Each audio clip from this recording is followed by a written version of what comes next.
चलिए ठीक है, देखिए हमने बात की थी पहले क्या, टीसीपी की, ठीक है। तो देखो मैंने अलग से डिफरेंसेस नहीं लिखवाए हैं टीसीपी और यूडीपी के, मैंने आपको पढ़ा दिया कि टीसीपी और अगर आपको डिफरेंस लिखना है तो यहाँ क्या आ जाएगा, यूडीपी। ठीक, टीसीपी का फुल फॉर्म होता है ट्रांसमिशन कंट्रोल प्रोटोकॉल, ठीक है। क्या होता है, ट्रांसमिशन कंट्रोल प्रोटोकॉल, और इसका होता है यूजर डेटा प्रोटोकॉल, ठीक है। अगर आप इसका प्रोटोकॉल नंबर देखोगे तो कितना होता है 6, और इसका प्रोटोकॉल नंबर देखोगे कितना होता है 70, ठीक है। आपका जो टीसीपी होता है वो कनेक्शन ओरिएंटेड होता है, क्या होता है, कनेक्शन ओरिएंटेड, और ये क्या होता है, कनेक्शन लेस, ठीक। इसका मतलब है कि आपका जो टीसीपी है वो आपको 3 वे हैंडशेक प्रोवाइड करता है, यूडीपी आपको 3 वे हैंडशेक प्रोवाइड नहीं करता। इसमें आपको क्या मिलती है, एक्नॉलेजमेंट, इसमें आपको क्या नहीं मिलती, एक्नॉलेजमेंट, ठीक है। कभी कभी क्या होता है आपके टीसीपी और यूडीपी में डिफरेंसेस पूछ लेता है, तो आप उसको डिफरेंसेस बता सकते हैं, ठीक है। आपको और डिफरेंस लिखने हैं तो आप गूगल करके अपने आप लिख सकते हैं, ठीक। आप लिख सकते हो कि इसमें विंडोइंग का भी होता है, इसमें विंडोइंग का कोई वो नहीं होता, इसमें आप सेगमेंटेशन कर सकते हो, इसमें आप सेगमेंटेशन नहीं कर सकते, बहुत सारे एग्जांपल्स हैं, ठीक है। कंपेयर करने पे आप आए तो टीसीपी में जो जो चीज़ें हैं वो सब यूडीपी में नहीं है, तो आप वही चीज़ उठा के यहाँ पेस्ट करके आगे क्या लिख दो, बस नो, ठीक। तो यहाँ पे देखो लिखा है कि ये क्या है, यूडीपी का हेडर, ठीक है। तो यूडीपी के हेडर में सबसे पहले यूडीपी हेडर होता है, उसके बाद यहाँ पे क्या आता है, यूडीपी डेटा। यूडीपी का जो हेडर है वो 8 ही बाइट का है, ठीक है। 8 बाइट के साथ क्या लगता है आपका यूडीपी डेटा। अब यूडीपी हेडर जो है उसमें खाली 4 ही चीज़ें हैं, एक है source port, destination port, length और चेकसम, ठीक है। जैसे आपका टीसीपी का जो हेडर था उसमें बहुत सारी फील्ड थी ना, अगर हम टीसीपी हेडर की बात करें तो ये था टीसीपी का हेडर, ठीक। पर अगर हम यूडीपी के हेडर की बात करते हैं कि यूडीपी में हमारे पास इतनी सारी फील्ड्स अवेलेबल नहीं है, तो कौन कौन सी फील्ड है, देखो सबसे पहले तो सोर्स पोर्ट है। सोर्स पोर्ट आपका वही होता है जैसे आपने टीसीपी में पढ़ा, रैंडम, ठीक है।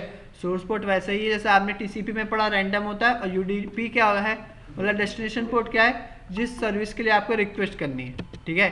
तो इसमें पॉइंट सेम है, इसलिए मैंने अलग से नहीं लिखा, ठीक है। इसके बाद आपका लेंथ है, ठीक। लेंथ आपका बताता है यूडीपी हेडर का साइज क्या है, जैसे आपका टीसीपी में लेंथ था उसमें भी वही साइज बताता था, यूडीपी में भी लेंथ क्या बताता है, आपका साइज क्या है, ठीक। इसके बाद क्या है, चेकसम, ठीक है। इसमें आपका एक्नॉलेजमेंट, सेगमेंट ऐसा करके कुछ भी नहीं है, ठीक। कह रहा है it is a connection less not reliable, connection less है और ये क्या है, रिलायबल भी नहीं है। रिलायबल मतलब ये एक्नॉलेजमेंट नहीं देता, ठीक है। कह रहा है because there is a no 3 way handshake, no sequence number and acknowledgement number, ना ही इसमें कोई 3 वे हैंडशेक होता है, ना ही कोई सीक्वेंस लग के जाता है, ना ही एक्नॉलेजमेंट होती है, ठीक है। अगर आपकी कोई वीडियो कॉल चल रही है और आपने बीच में बफरिंग होने लगी तो जो डेटा लॉस हो गया वो लॉस हो गया, आप उसको रिकवर नहीं कर सकते। लाइव मैच चल रहा है, अगर बीच में थोड़ी देर में नेटवर्क डाउन हो गया तो आप दोबारा फिर से वही लाइव मैच वहीं से कंटिन्यू नहीं देख सकते, ठीक है। कह रहा है according to the requirement is depend upon the protocol type which need reliability use TCP if any application does not need reliability use UDP.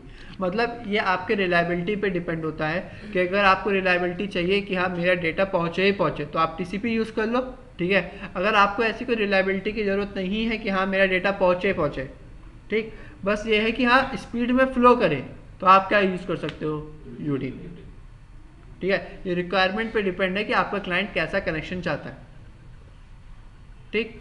इसके बाद कुछ वही मैंने जो आपको बताया कि रिलायबल है वो अनरिलायबल है, कनेक्शन ओरिएंटेड है, कनेक्शन लेस है। ये फ्लो कंट्रोल को सपोर्ट करता है, मतलब आपका विंडो 0 करके भेजता है, नॉट रेडी कि डेटा फ्लो करा दो, यूडीपी में ऐसा कुछ भी नहीं होता, ठीक है। इसके बाद क्या रहा, only unicast transmission is support, TCP आपका क्या है, यूनिकास्ट, ठीक है, क्योंकि सिन जाता है टीसीपी में, क्या जाता है सिन, आप 2 लोगों के बीच ही टीसीपी कनेक्शन बना सकते हो एक बार में। यूडीपी आपका मल्टीकास्ट होता है, ठीक है। यूडीपी क्या होता है, मल्टीकास्ट, ब्रॉडकास्ट और यूनिकास्ट, तीनों को सपोर्ट करता है, ठीक है। मतलब आप 1 to 1 कम्युनिकेशन भी कर सकते हो, आप 1 to all भी कर सकते हो, और 1 to many भी कर सकते हो। पर अगर आप टीसीपी बना रहे हो तो खाली 2 ही डिवाइस के बीच कनेक्शन बनेगा, ठीक। इसके बाद जो प्रोटोकॉल है, जैसे टीसीपी कौन कौन से प्रोटोकॉल को सपोर्ट करता है, तो आपका एचटीटीपीएस हो गया, एचटीटीपी हो गया, टेलनेट हो गया, आपका SSH हो गया, ठीक है, आपका BGP हो गया, मतलब बॉर्डर गेटवे प्रोटोकॉल भी TCP पे ही डिपेंड है, ठीक। अगर आप UDP की बात करते हो तो आपका TFTP हो गया, DNS हो गया, DHCP हो गया। UDP आपके ज़्यादा प्रोटोकॉल्स यूज़ नहीं करते, पर TCP बहुत सारे प्रोटोकॉल्स यूज़ करते हैं, ठीक है। टेलीटाइप नेटवर्क करके, टेलीटाइप नेटवर्क। हाँ, हम बात करेंगे टेलनेट की, अलग से क्लास लेंगे एक पूरी।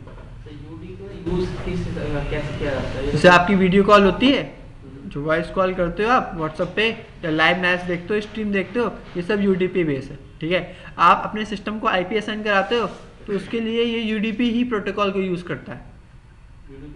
हाँ, जैसे DHCP है, डायनेमिक होस्ट कॉन्फ़िगरेशन प्रोटोकॉल, तो इसके बैकवर्ड में UDP ही काम करता है। ये कॉन्फ़िगर भी कॉन्फ़िगर करना पड़ता है। हाँ, नहीं, ये तो UDP TCP आपको कॉन्फ़िगर नहीं करना पड़ता, DHCP कॉन्फ़िगर करना पड़ता है। सर्विसेज के लिए जो अलग से प्रोटोकॉल्स है वो प्रोटोकॉल आपको बताने पड़ेंगे। ये पहले से स्टैंडर्ड बना है और फिक्स है, इसको आपको नहीं बताना कि भाई तू TCP यूज़ कर या UDP यूज़ कर। हाँ, और बैकएंड में ये सर्विसेज अपने आप चलेंगी, ठीक है। आपको बताने की ज़रूरत नहीं है ये सब कि भाई तू ये प्रोटोकॉल है, तू UDP यूज़ करेगा या TCP, ये नहीं बताना, ये पहले से ही फिक्स है सब, ठीक है। बस आपको याद होना चाहिए कि अगर BGP बोले तो BGP कौन सा प्रोटोकॉल है और कौन सी लेयर पे काम करता है।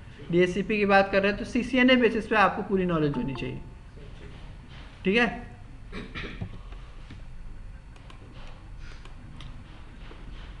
अब इसके बाद क्या है आपका IP हेडर।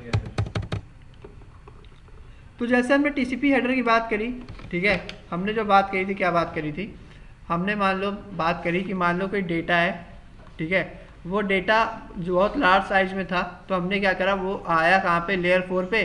अब जैसे ही वो लेयर 4 पे आया,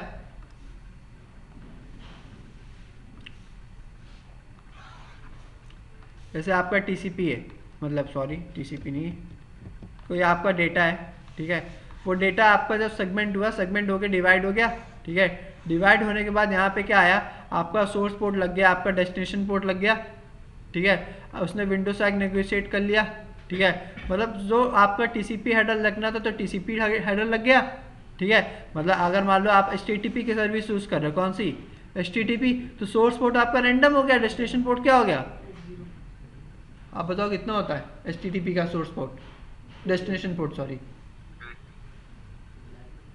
हैं,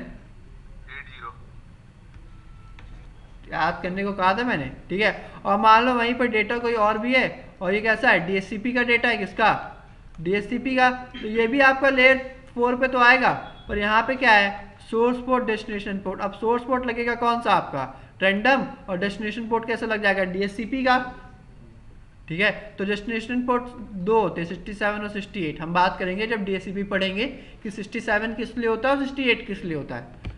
67 आपके क्लाइंट का होता है, 68 आपके सर्वर का होता है, ठीक है। इसके बाद यहाँ पे अपना UDP का हेडर लग जाएगा और जो डेटा है वो चला जाएगा, ठीक है। इसके बाद अब जब ये TCP हेडर कंप्लीट हो गया और ये क्या हो गया, UDP हेडर, तो ये अब लेयर 3 पे आते हैं और यहाँ पे क्या इंकैप्सुलेट हो जाता है,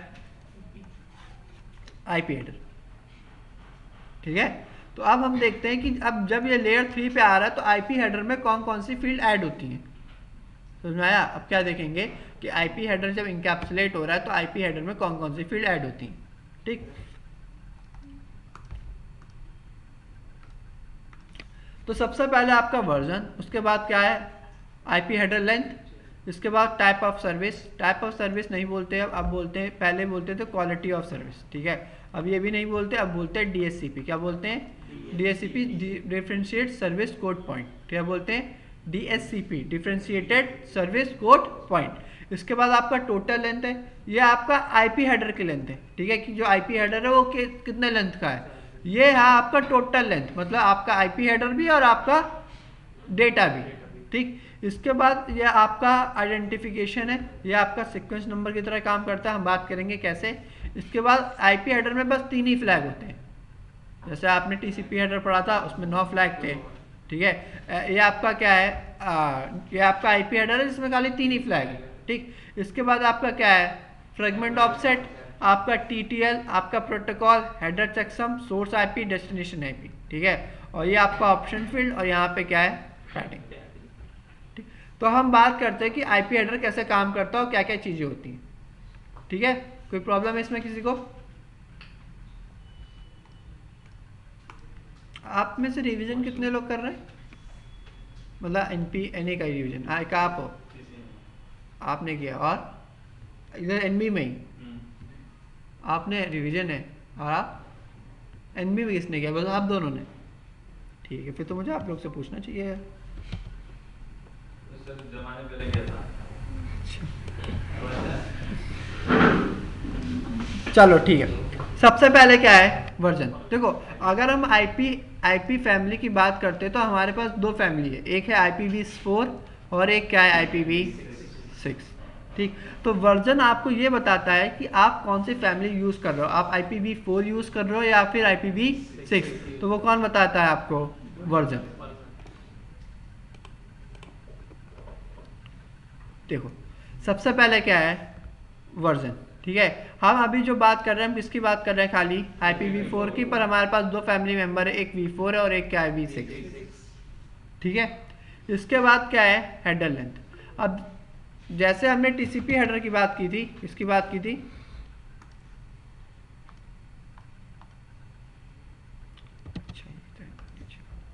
ठीक है, हमने जैसे TCP हेडर की बात की थी, TCP हेडर हमारा 20 बाइट्स का था और मैक्सिमम 60 बाइट का था। सेम हमारा TCP हेडर होता है। ठीक है, भेज दूंगा भैया, लिख लेना, इधर देख लो। ठीक है, मिनिमम आपका 20 बाइट का होता है, मैक्सिमम कितना होता है? 60 बाइट का होता है। ठीक, वही सेम प्रोसेस है आपका, जैसे आपका TCP हेडर में था वही सेम है यहाँ पे। देखो कैसे,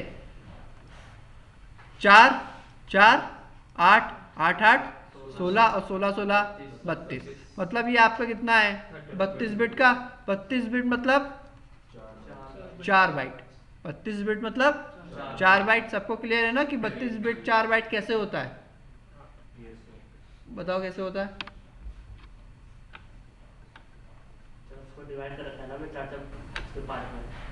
मुझे बस इतना बताओ कि 32 बिट आपका 4 बाइट में कैसे आया?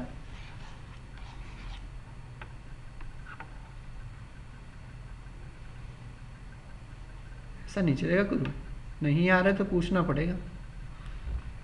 ठीक है, आपके 8 बिट में 1 बाइट होता है। ठीक है, हाँ, वो तो बहुत हाई यूनिट पे चले गए आप, बहुत ऊपर, ये तो अभी बेसिस है। ठीक है, मतलब 8 बिट में 1 बाइट होता है। ठीक है, तो यहाँ पे मैं कितने बिट की बात कर रहा हूँ? 32 बिट की। इसका मतलब आपने TCP हेडर पढ़ा नहीं घर जाके। ठीक है, 8 बिट में 1 बाइट, 32 बिट में 4 बाइट। ठीक, तो वही ये बता रहा है कि 32 बिट में 4 बाइट होते हैं। ठीक, तो ये एक 4 बाइट, 2 3 4 और 5। ठीक है, तो 5 4 जा कितना हो गया? ठीक, और आपका ऑप्शन फील्ड जब लग जाता है तो ये 40 बाइट कवर करता है, तो ये कितना हो गया? 60 बाइट। ठीक है, समझ में आया? आगे से ऐसा कुछ हुआ ना जो मैंने पूछा और आपने कह दिया आ गया, और बाद में मैंने पूछा और आप नहीं बता पाए, तो मैं बताऊंगा नहीं। ठीक है, इसके बाद क्या होता है? आपका टाइप ऑफ सर्विस। ठीक है, ये आपके डेटा को प्रायोरिटी देने का काम करता है। सर कैसी प्रायोरिटी? अब एक बात हो, ये राउटर है। ठीक है, अब राउटर से तो बहुत सारा ट्रैफिक फ्लो करता है। ठीक, राउटर से तो बहुत सारा ट्रैफिक फ्लो करता है, तो राउटर को कैसे पता चलेगा कि कौन सा ट्रैफिक हमारे पास आ रहा है? मतलब मान लो जैसे यहाँ पे आप कोई काम कराना था, ठीक है, आपसे कोई काम कहा गया। अब आपके घर में आपके पापा हैं, आपकी मम्मी है, दादा है, दादी है, भाई है, छोटा भाई है, बहन है, छोटी बहन है, बहुत सारे लोग हैं। ठीक, तो आप जब काम करते हो तो आपको डिपेंड होगा ना कि वो काम किसने कहा आपसे। ठीक है, जिस पर्सन ने वो काम कहा है आप उस काम को उतनी इंपॉर्टेंस दोगे, है ना? पापा ने कहा तो उतनी इंपॉर्टेंस, मम्मी ने कहा तो उतनी इंपॉर्टेंस। तो जब राउटर के पास मल्टीपल ट्रैफिक आता है तो राउटर उसको कैसे प्रायोरिटी देता है कि किस काम को पहले फॉरवर्ड कराना है, किस काम को बाद में। मतलब मान लो PM ने कोई काम दिया, नेवी का, कोई आर्मी का, या फिर किसी पब्लिक नॉर्मल है, क्योंकि राउटर के पास तो बहुत सारा ट्रैफिक आ गया ना, राउटर उस ट्रैफिक को कैसे प्रायोरिटी देगा? समझ आई मेरी बात? तो राउटर क्या करता है, आपका आईपी हेडर में एक फील्ड यूज करता है जिसको हम बोलते हैं डीएससीपी। क्या बोलते हैं? DSCP, differentiated service code point. ठीक है, क्या होता है? डिफरेंशिएटेड सर्विस कोड पॉइंट, जो 0 से लेके कहाँ तक जाता है? 7 तक। ठीक, ये जो टाइप ऑफ सर्विस है ये 1 बाइट की फील्ड होती है। कितने बाइट की? 1 बाइट मतलब 8 बिट, मतलब 0 से लेके 7। ठीक, तो 0 से 7 जाता है, मतलब 0 है तो आपका मतलब नॉर्मल ट्रैफिक हो गया, डिफॉल्ट। ठीक है, इसको जो 0 होता है ना, इसको बोलते हैं रूटीन। क्या बोलते हैं? रूटीन। ठीक, और लेयर 7 मतलब बहुत ही ज़्यादा इंपॉर्टेंट ट्रैफिक है। ठीक है, ये आपका 0 1 2 3 4 5 6 7 ऐसे होता है। ठीक, तो आपका लेयर 6 और जो मतलब ये जो 6 है और जो 7 है, 6 मतलब लेयर 2 का ट्रैफिक जा रहा है और 7 मतलब लेयर 3 का ट्रैफिक जा रहा है। ठीक है, और अगर 5 है तो आपका क्रिटिकल ट्रैफिक जाता है, मतलब आपके वॉइस का ट्रैफिक जा रहा है। ठीक, और स्टार्टिंग के जो मतलब ये 4 है, 0 1 2 3, ये पहले से रिजर्व है। ठीक, और ये लास्ट के 4 में आप क्या कर सकते हो? चेंज कर सकते हो। ठीक, आप जब आगे सीसीएनपी में जाओगे तो सीसीएनपी में आपकी क्वालिटी ऑफ सर्विस की एक अलग से क्लास होती है पूरी। ठीक है, सीसीएनए में नहीं होती, किसमें होती है? एनपी में। जब आप एनपी में जाओगे, जब पढ़ोगे आगे, तो उसमें क्वालिटी ऑफ सर्विस की पूरी एक क्लास होती है। ठीक, कि अभी तो मैंने आपको बता दिया कि चलो मान लो टाइप ऑफ सर्विस जो है आपका, वो आपका 1 बाइट का था, मतलब आपके 8 बिट का था। 8 बिट मतलब 0 से लेके कितना हो गया? 7। ठीक है, तो इसको हम बोलते हैं आईपी प्रेसिडेंस। क्या बोलते हैं?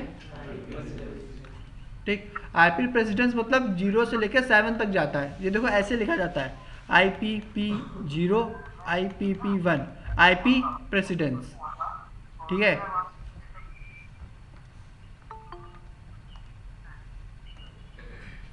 मनिंद्र सर कुछ पूछना है क्या आपको? बताइए।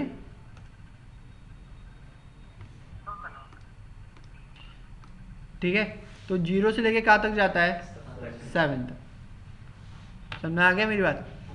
ठीक, अभी आप इतना याद रखो, कितना टाइप ऑफ जो टाइप ऑफ सर्विस था। ठीक है, टाइप ऑफ सर्विस को अब नाम क्या दे दिया? डीएससीपी। ये आपके राउटर पे जब डेटा फ्लो करता है तो उसको प्रायोरिटी देने का काम करता है।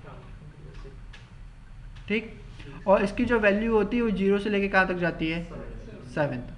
0 मतलब ये देखो, एक चीज होती है राउटिंग। क्या होती है? ठीक है, पर ये राउटिंग नहीं है, इसको मैंने क्या बोला है? रूटीन। रूटीन आपका डिफॉल्ट ट्रैफिक जो एकदम नॉर्मल ट्रैफिक जाता है उसको कहते हैं। ठीक, और 7 आपका बहुत हाई ट्रैफिक जा रहा है, मतलब आपका लेयर 3 का ट्रैफिक, जैसे नेटवर्क लेयर का। जैसे आपने नेटवर्क लेयर में प्रोटोकॉल होता है OSPF EIGRP। ठीक है, उन प्रोटोकॉल्स का ट्रैफिक जाता है 7 में। 6 में जाता है आपका लेयर 2 का ट्रैफिक। ठीक है, 6 7 0 7। ठीक है, इसके बाद जो 5 है वो आपका वॉइस का ट्रैफिक लेके जाता है। ठीक, ऐसे बहुत सारे नंबर्स होते हैं। ठीक, कहाँ से? 0 से लेके 7 तक। एक नंबर को एक वर्ड असाइन कर देंगे सर। हाँ,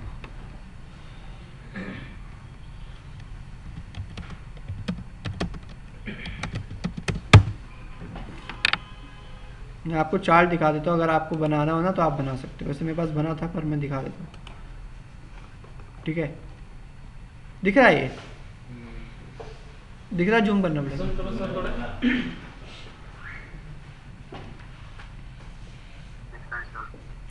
एक मिनट आ रहा है, बस चार्ट दिखाऊंगा, ज़्यादा कुछ नहीं बता रहा। ठीक है, अब दिख रहा है कि नहीं दिख रहा?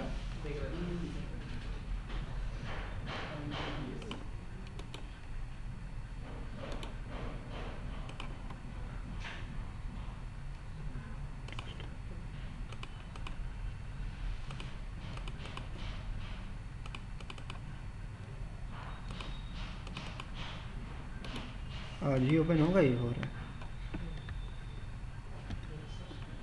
ठीक है, तो ये देखो आपका क्या है? रूटीन। रूटीन के बाद आपका प्रायोरिटी, आपका इमीडिएट, फ्लैश ओवरराइडर, क्रिटिकल आपका वॉइस का ट्रैफिक होता है, इंटर नेटवर्क मतलब आपका लेयर 2 हो गया, और इंटर नेटवर्क कंट्रोल मतलब क्या हो गया? लेयर 3। ठीक, तो ये अलग अलग डेटा को प्रायोरिटाइज देने के लिए इन्होंने क्या कर रखा है, यूज़ कर रखा है। ठीक, आपके जितने iOS इमेज वगैरह जाते हैं वो सब कहाँ जाते हैं, फ्लैश में। ठीक, तो आप इसमें और भी चीज़ें पढ़ोगे, अभी क्वालिटी ऑफ सर्विस बहुत बड़ा है, ठीक है, पर आपका CCNA में नहीं है, वो किस में है, MP में। ठीक, तो आप लिख लेना आप अपने नोट्स में, ठीक है। बाइनरी में कन्वर्ट करना ये भी एनपी में आएगा। बाइनरी में कन्वर्ट करना, बाइनरी डीएससी पे वैल्यू लिखा है ना, ये तो आप देखो ये क्या होता है, C1 है ना, तो ये ऐसे लिखा जाता है, देखो भेज दूंगा ये फोटो भाई, ठीक है। जैसे ये ऐसे लिखा है, देखो 4 2 1, ठीक। तो जैसे 1 है तो 1 मतलब क्या है, 0 0 1, 2 है तो मतलब क्या है, 0 1 0, 3 है तो मतलब क्या है, 0 1 1, 4 है तो मतलब क्या है, 1 0 0, 5 है तो मतलब क्या है, 1 0 1, और 6 है तो मतलब क्या है, 1 1 0, और 7 है तो मतलब क्या है, 1 1 1, ठीक है। और मान लो 0 था तो क्या था, 0 0 0, ठीक। तो इस तरह से क्या हो रखा है, ये वैल्यू दे रखी है, समझ में आया। ठीक, 1 मिनट रुकना भाई, जरा अटेंडेंस हो रही है, ठीक है। ठीक है, तो मैंने नोट्स में लगा दी फोटो, तो आपको मिलेगा तो देख लेना, ठीक है। इसके बाद बात करते हैं इसकी टोटल लेंथ की। तो टोटल लेंथ क्या है आपका, जो डेटा सेगमेंट है, मतलब आपका जो सेगमेंट बन के आएगा लेयर 4 से, ट्रांसपोर्ट लेयर से, उसके साथ जब TCP का हेडर लग जाता है तो उसको हम क्या बोलते हैं, टोटल लेंथ। ठीक, इसके बाद क्या है, फ्रेगमेंटेशन। ठीक, देखो ये थोड़ा ध्यान से समझना, पहले तो मत हैंग हो भाई, इसको हटा दो पहले, इसकी ज़रूरत नहीं है, ठीक है। वीडियो चल रही है आपकी, ठीक है, इधर अब देखो यहाँ पे क्या बोल रहा है, कह रहा है भाई एक बात बताओ, सेगमेंटेशन था, ठीक है, सेगमेंटेशन था, सेगमेंटेशन का यूज़ क्या था, एक मिनट रुकना, आवाज़ आ रही है, नहीं आवाज़ नहीं आ रही है, एक मिनट रुकना, अब आ रही है, हेलो, ठीक। आपका नाम क्या है लास्ट में, मोहन। मोहन भाई सेगमेंटेशन का यूज़ क्या था, ऐसा नहीं चलेगा हमारे, आप बताओ।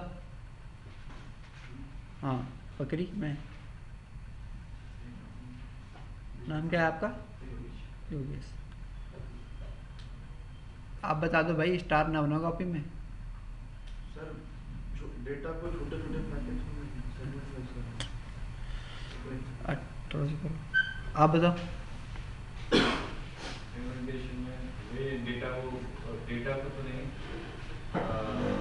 पैकेट्स को जैसे पैकेट तो नेटवर्क लेयर में होता है, डेटा को फ्रेम्स को पार्ट पार्ट करके सेगमेंट्स मतलब छोटे छोटे पार्ट्स। कितना होता है मैक्सिमम साइज, मिनिमम कितना साइज कर सकते हैं,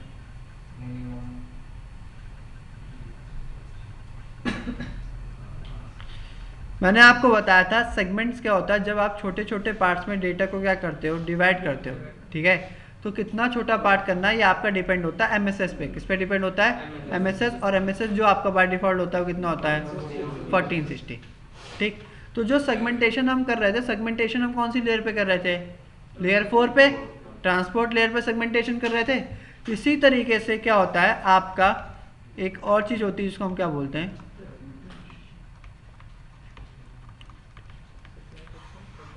ठीक है। फ्रेगमेंटेशन का मतलब भी वही होता है कि जो आपका सेगमेंट्स हैं, उन सेगमेंट्स को क्या करना, छोटे छोटे पार्ट्स में डिवाइड करना, ठीक है। अब इतना याद रखना कि जो सेगमेंटेशन होता है वो ट्रांसपोर्ट लेयर पे होता है, और जो फ्रेगमेंटेशन होता है वो आपका नेटवर्क लेयर पे होता है,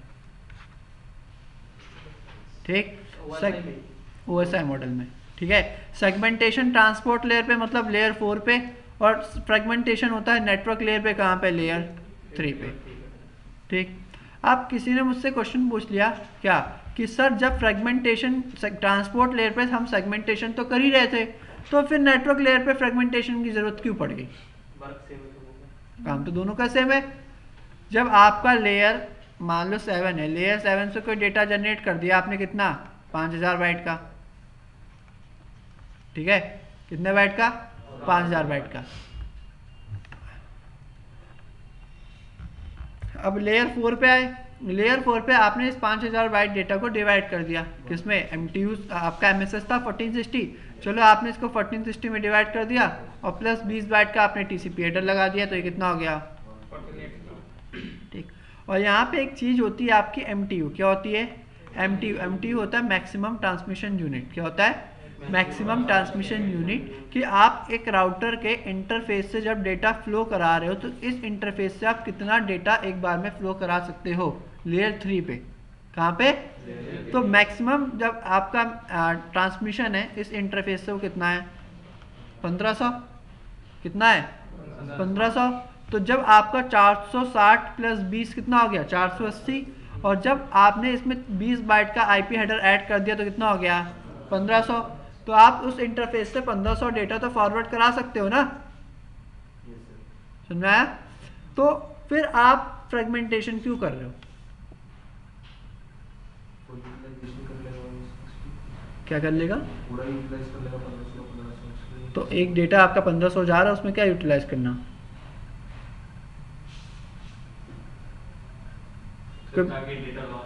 डेटा तो वैसे भी लॉस नहीं हो रहा ना, TCP हेडर तो लगा ही रहे हो आप, 3-वे हैंडशेक तो करा हमने ना, कनेक्शन टूट जाता है फिर चीजें उस तरह से, तो TCP हेडर रिकवर करा देगा।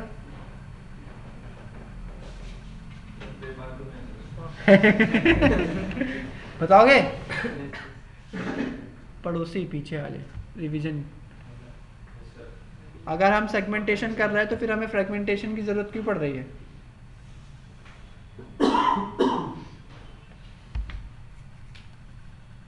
चलिए ठीक है, कोई ना। देखिए क्या होता है कि क्वेश्चन पूछा जाता है कि मान लो अगर हम सेगमेंटेशन कर रहे हैं तो हमें फ्रेगमेंटेशन की ज़रूरत क्या है, ठीक। अब पहला तो जवाब ये है कि हो सकता है किसी ने आपके MTU के जो साइज है उसको क्या कर दिया, कम कर दिया, ठीक। MTU का जो साइज होता है वो 1500 होता है, कितना होता है, 1500। किसी ने क्या किया, जब लेयर 4 पे आपका MSS हो गया था कितना, 1460 मान लो, ठीक। तो ये इसने 20 ऐड करे तो कितना हो गया, 1480। पर हमने MTU जो साइज था वो 1500 से कितना कर दिया, 500, कितना कर दिया, 500। कमांड चला के मैं MTU का साइज क्या कर सकता हूँ, कम कर सकता हूँ, ठीक। मान लो मैं अब क्या कर रहा हूँ, जो ये ट्रैफिक जा रहा है तो राउटर इस इंटरफेस से खाली 500 बाइट का ही डेटा भेज सकता है, पर आपने लेयर 4 पे कितना कर दिया, 1480। तो अब आपको क्या करना पड़ेगा, लेयर 3 पे उस डेटा को डिवाइड करना पड़ेगा। समझ में आई मेरी बात, नहीं आई कि आई, नहीं आई, देखो क्या भाई, 500 पैकेट, देखो जैसे 5000 बाइट का डेटा था, अब 5000 बाइट में जो आपने पहला सेगमेंटेशन किया तो कितना कर दिया, 1460 प्लस 20 बाइट का क्या हो गया, TCP हेडर कितना हो गया, 1480, ठीक। एक पर्टिकुलर बॉक्स जो था बड़ा सा, उसका एक हिस्सा कितना हो गया, 1480। पर जब ये राउटर के इंटरफेस से ट्रैफिक आगे फॉरवर्ड हो रहा है तो आपने इस इंटरफेस का जो MTU था वो कितना कर दिया, बाय डिफॉल्ट कितना होता है, 1500। तो बाय डिफॉल्ट 1500 होता है, तो उसमें 1480 में 20 बाइट का IP हेडर लग जाता और डेटा आपका फ्लो कर जाता है ना। पर यहाँ पे क्या हुआ, आपने मैन्युअली कमांड चला के उस इंटरफेस का MTU का साइज क्या कर दिया, कम कर दिया। जब आपने उस इंटरफेस का जो साइज था, मान लो एक दीवार थी, ठीक है, इतनी बड़ी दीवार थी, इस दीवार से डेटा फ्लो हो सकता था, पानी फ्लो हो रहा था, पर आपने सीमेंट लगा के जो साइज था वो क्या कर दिया, छोटा कर दिया। यहाँ पे आपने क्या लगा दी, सीमेंट। तो जब फ्लो था वो क्या हो जाएगा, कम हो जाएगा ना, क्योंकि आपने कमांड चला के MTU क्या कर दिया, छोटा कर दिया। तो उस समय हमें किसकी जरूरत पड़ गई, फिर फ्रेगमेंटेशन। पहला पॉइंट तो ये हो गया, ठीक है, कि मान लो अगर मैन्युअली किसी ने आपके MTU के साइज को कम कर दिया तो वहां पे आपको किसकी जरूरत पड़ेगी, फ्रेगमेंटेशन की। दूसरा क्वेश्चन, डेटा जो जनरेट होता है वो कौन कौन सी लेयर से जनरेट होता है। आप डेटा जनरेट करा रहे हो, डेटा कौन कौन सी लेयर जनरेट कर सकती हैं। जैसे आप एक मेजर डेटा तो हमारी लेयर 7 जनरेट करेगी, जो हमें आप में आएगा, हाँ, जो हमें इंटरफेस प्रोवाइड करती है, ठीक है, लेयर 7 आपका डेटा जनरेट करता है, ठीक। और कौन सी लेयर है जो आपका डेटा जनरेट करने में हेल्प करती है। 432 432 क्या होता है, ट्रांसपोर्ट लेयर, नेटवर्क लेयर, उसके अंदर में वो आपके डेटा जनरेट करने में हेल्प नहीं करती ट्रांसपोर्ट लेयर। सेशन लेयर हो सकती है सर। सेशन लेयर भी नहीं करती। हाँ सारा नाम ले लो, एक तो होगी है नेटवर्क लेयर। ठीक है, तो वो दो ही लेयर है जो आपका डेटा जनरेट करने में हेल्प करती है। एक होता है आपका एप्लीकेशन लेयर और एक होता है आपका नेटवर्क लेयर। ठीक है, यही दो ऐसी लेयर है जहाँ पे प्रोटोकॉल वर्क करते हैं, जैसे आपका DHCP, आपका DNS, आपका FTP, HTTP, HTTPS, telnet, SSH, सब किस पे काम करते हैं। और दूसरा आपका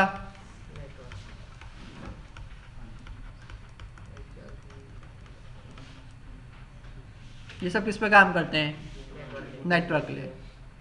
तो दो लेयर्स होती हैं जहाँ पे डेटा जनरेट हो सकता है, एक एप्लीकेशन लेयर और एक नेटवर्क लेयर। तो एप्लीकेशन लेयर से जब डेटा जनरेट हुआ, वो जब आपका ट्रांसपोर्ट लेयर पे आया, लेयर 4 पे, तब तो चलो आपने लेयर 4 पे सेगमेंट कर दिया, तो लेयर 3 पे हो सकता है हमें फ्रेगमेंटेशन की जरूरत ना पड़े अगर MTU साइज वही है। अगर MTU साइज पहले से 1500 है और ट्रांसपोर्ट लेयर ने सेगमेंट कर दिया, तो फिर हमें नेटवर्क लेयर पे फ्रेगमेंटेशन की नीड नहीं पड़ेगी। समझ में आ रही बात। पर क्या हो सकता है, डेटा ही नेटवर्क लेयर से जनरेट हुआ, आपने पिंग किया, ARP रन करा दिया, OSPF रन करा दिया, हम चला के देखेंगे। ठीक है, पर अगर डेटा ही आप नेटवर्क लेयर से जनरेट करा रहे हो, समझाए मेरी बात, फिर आप क्या वापस ट्रांसपोर्ट लेयर को दोगे डेटा सेगमेंट वो करने के लिए। अगर नेटवर्क लेयर कोई डेटा जनरेट करा रही है तो वापस ट्रांसपोर्ट लेयर को थोड़ी ना दोगे सेगमेंट करने के लिए। ऊपर से नीचे आते, नीचे से ऊपर थोड़ी ना जाते हैं।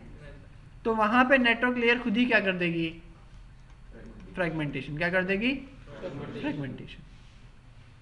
समझ में आई मेरी बात। तो दो पॉइंट है, पहला हो सकता है किसी ने मैन्युअली MTU चेंज कर दिया, ठीक, और दूसरा जो डेटा जनरेट होता है वो दो लेयर से होता है, एक एप्लीकेशन लेयर से और एक नेटवर्क लेयर से। तो फ्रेगमेंटेशन में चेंज नहीं हो सकता। फ्रेगमेंटेशन में मतलब MTU जैसे ऊपर चेंज हम कर रहे हैं लेवल उसमें लेयर 3 में मतलब आप क्या कह रहे हो कि मान लो लेयर 3 है, यहाँ पे हमने MTU चेक कर दिया। हाँ, फ्रेगमेंटेशन में नहीं कर सकते कि MTU से। फ्रेगमेंटेशन तभी तो होता है जो MTU चेंज करते हो। अगर MTU चेंज नहीं कर रहे तो फ्रेगमेंटेशन थोड़ी ना होगा। उसमें नहीं होता MTU, इसमें फ्रेगमेंटेशन में। फ्रेगमेंटेशन और देखो भाई सुनो मेरी बात, जो MSS होता है वो सेगमेंटेशन होता है, और जो MTU होता है वही फ्रेगमेंटेशन होता है। जो आप कितना बड़ा सेगमेंट करोगे ये डिपेंड होता है MSS पे, कितना बड़ा फ्रेगमेंट करोगे ये डिपेंड होता है MTU पे। ठीक है, कोई प्रॉब्लम इसमें? सर मैंने क्वेश्चन है, जो हमारा सेगमेंटेशन होती है वो हमारी मतलब 1460 फिक्स्ड होती है। फिक्स्ड होती है, मतलब वो मॉडरेट मतलब आप कम ज़्यादा कर सकते हो। ठीक है, कमांड्स होती हैं, पर जो बाय डिफॉल्ट वैल्यू होती है वो 1460 ही होती है। मतलब वही होती है। हाँ, और MTU के अंदर 1500 फिक्स्ड होती है कि फिक्स्ड होती है वो भी कम ज़्यादा कर सकते हो, पर राउटर का जो बाय डिफॉल्ट इंटरफेस होता है उस इंटरफेस पे हम 1500 ही डेटा फॉरवर्ड करा सकते हैं। मेजॉरिटी मतलब स्टैंडर्ड जो फॉलो करते हैं वो यही होता है। ठीक है,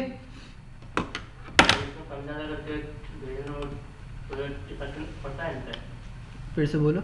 अगर इनमें जो इनकी फिक्स वैल्यू होती है, इसमें से किसी में कम ज़्यादा हो तो उसमें कोई इफेक्ट पड़ता है नहीं? पड़ेगा। अगर आप जो आप डेटा भेज सकते हो, ठीक है, डेटा मान लो आप खाली 500 भेज सकते हो, ठीक, मतलब 500 बाइट का ही डेटा भेज सकते हो, और उसने जो डेटा फॉरवर्डिंग कर रहा है वो उसमें उतनी फॉरवर्डिंग नहीं कर पा रहा, तो दिक्कत तो होगी ना। मतलब एक इंटरफेस है, वो इंटरफेस इतना ही डेटा फॉरवर्ड करा सकता है।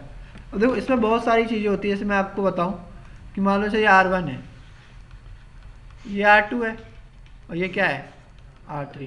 अब R1 तो 1500 बाइट डेटा भेज सकता था, ठीक, हो सकता है R2 आगे 1500 बाइट डेटा ना भेज सके, 500 बाइट डेटा भेज सके, आगे ये 300 ही भेज सके। तो जगह जगह फिर क्या होंगे, फ्रेगमेंटेशन होगी। समझाई मेरी बात? ठीक है, मैंने आपको बताया MTU का मतलब होता है मैक्सिमम ट्रांसमिशन यूनिट। क्या बताया? ट्रांसमिशन मतलब क्या होता है, जब ट्रांसमिट करता है या जब रिसीव करता है? सेंड करता है ना, जब ट्रांसमिट करता है। तो अगर आपसे कोई क्वेश्चन पूछा, मान लो R1 है, ये R2 है और ये R3 है, इसका MTU था 1500, इसका था 1000, इसका था 500, इसका था 600, यहाँ था 700। ठीक। तो मान लो इसने डेटा भेजा 1500 का, तो क्या R2 रिसीव कर पाएगा? नहीं सर, 1000 रिसीव करेगा। उसका पोर्ट तो शायद 10 बाई डिफॉल्ट सेट हो रहा है।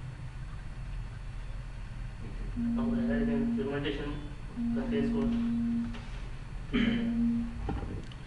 जी सर, जी बताइए। क्लास है ना मेरी C4 में, आइए जब बाहर आ जाना तो बताना, ठीक है? बाहर आ जाना तो बता देना, ठीक। 1 मिनट रुकना है मेरे पास। यहाँ पे क्या हो रहा है, जब ये डेटा ट्रांसमिट कर रहा है तो ये तो 1500 कर रहा है, पर ये कह रहा है कि मैं रिसीव कितना कर सकता हूँ? 1000। तो क्या डेटा रिसीव कर पाएगा? कौन कह रहा कर पाएगा? आप। क्यों? सिर्फ 1500 का ना, उसकी लिमिट 1000 की है। तो फ्रेगमेंटेशन करके देते हैं उनको शुभ। ये जब भेज रहा है, ये तो 1500 भेज रहा है और ये कह रहा है मैं 1000 ही रिसीव कर सकता हूँ, तो कर लेगा? 500 रह जाएगा, नहीं कर पाएगा। तो उसको पता कैसे चलेगा कि इसमें 500 सेट कर लेगा, नहीं कर पाएगा? नाम क्या आप दोनों के?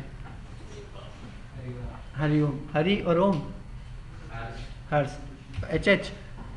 हाँ बताओ भाई, कर पाएगा ये? दोनों कह रहे हो नहीं कर पाएगा? कर लेगा, ठीक है। कैसे? मैंने अभी आपको हिंदी में बताया था कि MTU का मतलब होता है मैक्सिमम ट्रांसमिशन यूनिट। क्या होता है? तो मैक्सिमम ट्रांसमिशन यूनिट का मतलब था जब ये डेटा सेंड करेगा बस उसी समय ये MTU चेक करेगा। रिसीविंग एंड पे कभी भी MTU चेक नहीं होता, ठीक। ट्रांसमिशन का मतलब क्या होता है? जब वो ट्रांसमिट करता है, जब वो डेटा आगे सेंड करता है उसी समय वो MTU चेक करता है। रिसीविंग एंड पे कोई MTU चेक नहीं होता। रिसीविंग एंड में MTU चाहे जितना भी हो वो रिसीव कर लेगा। सुन में आई मेरी बात? बस ट्रांसमिशन के समय ही वो क्या करता है? MTU को चेक कराता है। रिसीविंग एंड में MTU का कोई भी ऐसा फेज नहीं होता। सुन में आई मेरी बात? ठीक है, चले आगे।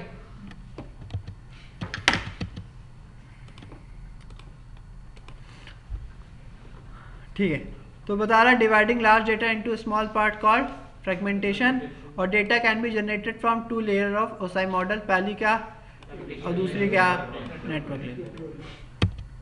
ठीक है, कह रहा है डिफरेंस क्या होता है सेगमेंटेशन में और फ्रेगमेंटेशन में? तो कह रहा है segmentation can be done for the data generated from application layer. जब लेयर 7 से डेटा जनरेट होकर ट्रांसपोर्ट लेयर पे आता है तब हम उसका क्या करते हैं? सेगमेंटेशन। और जब नेटवर्क लेयर पे ही डेटा जनरेट होता है तब हम उसका क्या करते हैं? फ्रेगमेंटेशन। ठीक है, बाकी एक पॉइंट जो मैंने मैनुअल वाला बताया वो ऐड कर लेना। इसके बाद क्या है? आइडेंटिफिकेशन। इतना समझ में आया जितना मैंने समझाया अभी? आगे चले। ऑनलाइन में कोई क्वेरी है, कुछ पूछना है आप लोगों को? चलिए ठीक। अब एक बात बताओ, TCP हेडर में हमने सीक्वेंस का यूज किया था, है ना? TCP हेडर में हमने किसका यूज किया था? सीक्वेंस का। तो यहाँ इन्होंने क्या करा? सीक्वेंस को 2 पार्ट में डिवाइड कर रखा है। एक है आइडेंटिफिकेशन, एक क्या है? और एक है फ्रेगमेंट ऑफसेट, एक क्या है? ठीक। किसने घर जाके IP हेडर पढ़ा था? मतलब सुबह भेज दिया था मैंने तो ना। चलो, सीक्वेंस नंबर का यूज था कि सीक्वेंस नंबर की मदद से वो डेटा को आइडेंटिफाई कर पा रहा था। सीक्वेंस नंबर की मदद से वो क्या कर पा रहा था? डेटा को आइडेंटिफाई कर पा रहा था और डेटा को रीअरेंज कर पा रहा था, है ना? यहाँ पे आइडेंटिफिकेशन ही होता है जो डेटा को आइडेंटिफाई करने में हेल्प करता है। रीअरेंज का काम दे दिया हमने दूसरे फ्रेगमेंट ऑफसेट को। फिर से बताऊं, जो सीक्वेंस नंबर था, सीक्वेंस नंबर का यूज था डेटा को आइडेंटिफाई करना और उसको सीक्वेंस से लगाना, रीअरेंज करना। ठीक, यहाँ पे हमने उन काम को अलग अलग कर दिया। एक काम दे दिया आइडेंटिफिकेशन को। आइडेंटिफिकेशन क्या करता है? डेटा को आइडेंटिफाई करने में हेल्प करता है, ठीक। और उसको सही तरीके से अरेंज करने का काम करता है फ्रेगमेंट ऑफसेट। क्या काम करता है? ठीक है, तो यहाँ पे लिखा है द फील्ड इज यूज्ड, ये क्या हो गया भाई? The field is used to differentiate fragment of one data from another data. मतलब आप क्या कर रहे हो? जो डेटा को फ्रेगमेंट्स में डिवाइड कर रहे हो, भाई एक बड़ा बॉक्स था, ये बड़ा बॉक्स था। अब इस बॉक्स को आपने छोटे छोटे पार्ट में, 4 पार्ट में डिवाइड कर दिया। पहला, दूसरा, दूसरा और चौथा। पहला पहुंच गया, चौथा पहुंच गया, तीसरा पहुंच गया, फिर दूसरा पहुंचा। तो आप रीअरेंज कैसे करोगे? आइडेंटिफाई तो कर पा रहे हो कि हाँ ये सब एक ही बॉक्स के हिस्से हैं, ठीक है, पर इसको रीअरेंज कैसे करोगे? तो रीअरेंज का काम फ्रेगमेंट ऑफसेट का दे दिया, ठीक है। तो अभी इतना याद रखो क्या कि आइडेंटिफिकेशन जो है वो आपको आइडेंटिफाई करने में हेल्प करता है, ठीक। ये 16 बिट की वैल्यू होती है, हेक्साडेसिमल फॉर्म में होता है। एक हेक्साडेसिमल डिजिट 8 बिट की होती है, तो टोटल कितने डिजिट होते हैं? 4 डिजिट, ठीक है। ये हम मैक एड्रेस में भी बात कर चुके हैं, ठीक। कह रहा है fragment of single data will be same identification number, मतलब अगर आपने इनको 4 पार्ट में डिवाइड करा, चारों पार्ट का जो नंबर होगा वो सेम ही होगा। ये आइडेंटिफाई करने के लिए कि चारों एक ही बॉक्स के हिस्से हैं।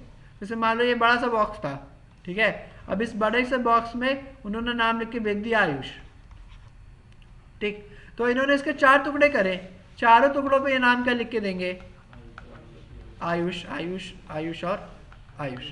ये आइडेंटिफाई करने के लिए चारों टुकड़े एक ही बड़े से बॉक्स के क्या है? हिस्से। सुना है? पक्का? ऐसे क्यों घूर रहे हो भाई? नहीं आया तो बता दो।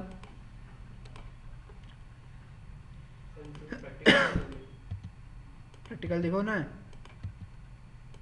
वैसे तो एनए में थ्योरी है, दिखा दूंगा, ठीक है। अब इसके बाद देखो क्या है? फ्लैग्स, ठीक। फ्लैग्स बस 3 ही है। पहला फ्लैग है रिजर्व, ठीक है, तो सबसे पहला फ्लैग है वो क्या है? रिजर्व है, ठीक। इसके बाद एक है डोंट फ्रेगमेंट और एक है मोर फ्रेगमेंट, ठीक। जैसा नाम वैसा काम, ठीक। अब ये है don't fragment. Don't fragment bit अगर 0 लग के आती है, देखो डोंट फ्रेगमेंट का मतलब क्या होता है? फ्रेगमेंट नहीं करना। अगर वो बिट ऑन होके आ रही है इसका मतलब वो कह रहा है कि फ्रेगमेंट ना करो। अगर वो बिट ऑन होके आ रही है इसका मतलब वो क्या बोल रहा है? फ्रेगमेंट ना करो। पर अगर 0 लग के आ रही है इसका मतलब वो क्या कह रहा है? फ्रेगमेंटेशन करो। भाई अगर बिट ऑन होके आई इसका मतलब फ्रेगमेंटेशन नहीं करना, क्योंकि उसका नाम क्या है? फ्रेगमेंटेशन नहीं करना, डोंट फ्रेगमेंट है ना। अगर किसी ने डेटा भेजा और उसने डोंट फ्रेगमेंट वाली बिट ऑन कर दी, 1 कर दी, तो आगे चल के राउटर्स उसका फ्रेगमेंटेशन नहीं कर पाएंगे।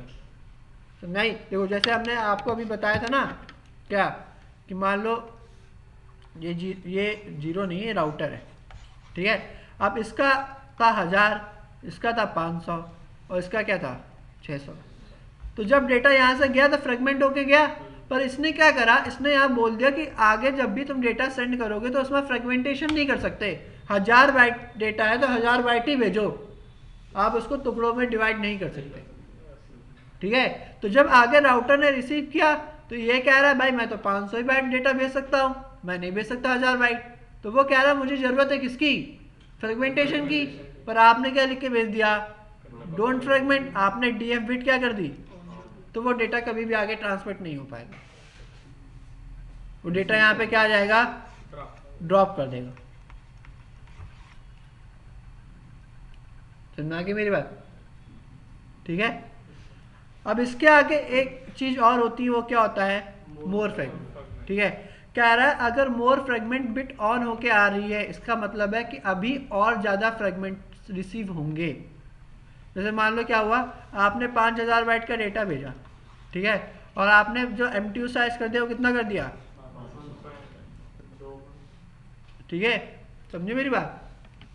5000 बाइट का डेटा था, आपने उसको जो साइज कर दिया वो 500 कर दिया, तो कितने फ्रेगमेंट होंगे? 10। तो जब पहला रिसीव हुआ तो उसमें कौन सी बिट ऑन होके आई? MF बिट ऑन होके आई ना, कि अभी और फ्रेगमेंटेशन रिसीव होने। तो 1 से लेके जब तक 9 तक आ रहा था तो उसमें क्या हुआ? पर जैसे 10 वाला आया उसमें मोर फ्रेगमेंट बिट क्या हो गई? इससे आपको पता चल जाएगा कि आगे और फ्रेगमेंटेशन रिसीव नहीं होने। ठीक है, समझ में आई मेरी बात? पक्का? 0 आ जाएगा तो लास्ट होएगा। 0 आएगा तो मतलब लास्ट है, अब इससे आगे फ्रेगमेंटेशन रिसीव नहीं करने। ठीक है, स्टेटमेंट में तो ये लिख रखा ना आपने, बिट से 0 देन फ्रेगमेंटेशन कैसे कर? क्या? जैसे डीएफ वाला ने डोंट फ्रेगमेंट वाला का मैं पूछ रहा था, इसमें इसका ऊपर वाला सर 0 फिर से पूछो भाई, क्या कह रहे हो? जैसे अभी आपने बताया कि अगर जैसे 9 तक आएगा तो वो आएगा, 1 नहीं, देखो मैंने बोला कि अगर मान लो आपने उसके 10 टुकड़े करे, 10 टुकड़े मतलब एक एक करके दोगे ना, एक पीस, दूसरा पीस, तीसरा पीस, चौथा पीस, ऐसे करके दोगे ना। तो जब रिसीवर को रिसीव होगा पहला हिस्सा, तो उसमें मोर फ्रेगमेंट बिट ऑन होके आएगी। इससे रिसीवर को पता चल जाएगा कि अभी मुझे और फ्रेगमेंट रिसीव होने हैं। ठीक है, पर जैसे ही 9th वाला आएगा उसमें मोर फ्रेगमेंट बिट ऑन होगी, है ना, क्योंकि अभी और फ्रेगमेंट आ रहा है। जैसे 10वां वाला हिस्सा आएगा उसमें मोर फ्रेगमेंट बिट क्या हो जाएगी, क्योंकि ये लास्ट था, अब इससे आगे आपको और फ्रेगमेंटेशन रिसीव नहीं होने। समझ में आया? ओके, मतलब ये स्टेटमेंट इस तरीके से है, अगर मतलब डॉट फ्रैगमेंट मतलब अगर 0 आ जाएगा तो इसमें बंद, स्टॉप। हाँ, स्टॉप, अब और कोई डेटा रिसीव नहीं होगा। ठीक है, तो फिर मुझे देखो दोनों स्टेटमेंट ना कॉन्ट्राडिक्टरी लग रही है, मतलब दोनों में ये ऊपर कुछ अलग है। भाई इसमें लिखा है 1 है, 1 मतलब अभी और फ्रेगमेंटेशन रिसीव होने हैं, और 0 है इसका मतलब अब और फ्रेगमेंटेशन रिसीव नहीं होने, ये वाला लास्ट था। और इससे ऊपर वाला देखना सर डॉट फ्रैगमेंट वाले में, ये समझ में आया? पहले ये बताओ। ये तो समझ में आ गया। ठीक है, आप देखो डोंट फ्रेगमेंट का मतलब क्या होता है, मुझे ये बताओ। मतलब टुकड़े नहीं करना, टुकड़े नहीं करने ना, तो अगर बिट 0 लगी है इसका मतलब तुम्हें टुकड़े करने हैं। ओके ठीक, और 1 है इसका मतलब टुकड़े नहीं करने। ओके नाम से समझो, ये मत समझो कि 0 है तो टुकड़े नहीं करने हैं। ओके। ठीक है, इसीलिए मैंने आपको नाम से समझाया, मैंने 0 1 करके नहीं समझाया। ठीक है। ठीक, चले आगे। अब इसके आगे क्या है, फ्रेगमेंट ऑफसेट। ठीक है, यहाँ पे देखो मैंने क्या कर रखा है, इस चार्ट को थोड़ा ध्यान से समझना। इसमें मैंने क्या रखा है, ये फ्रेगमेंट ऑफसेट है। फ्रेगमेंट ऑफसेट आपके डेटा को रीअसेंबल करने का काम करता है, मतलब रीअरेंज करने का काम करता है। ठीक है, तो मान लो यहाँ से मैंने 5000 बाइट का डेटा जनरेट कर दिया। ठीक है, ये डेटा जनरेट हुआ था नेटवर्क लेयर से। कौन सी लेयर से? ठीक है, तो नेटवर्क लेयर से जब आपने 5000 बाइट का डेटा जनरेट करा, मान लो मैंने पिंग करा, क्या करा? पिंग। ठीक, पिंग क्या होता है? Packet internet groper. क्या होता है? Packet internet ग्रॉपर।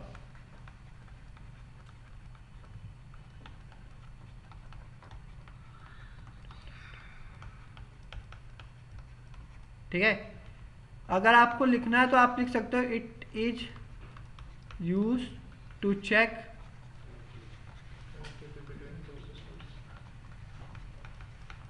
Connectivity between devices.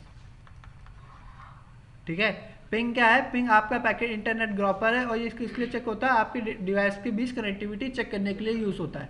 ठीक है, और भी चीज़ें बात करेंगे। लिख तो नहीं रहा था कोई, मैंने तो हटा दिया।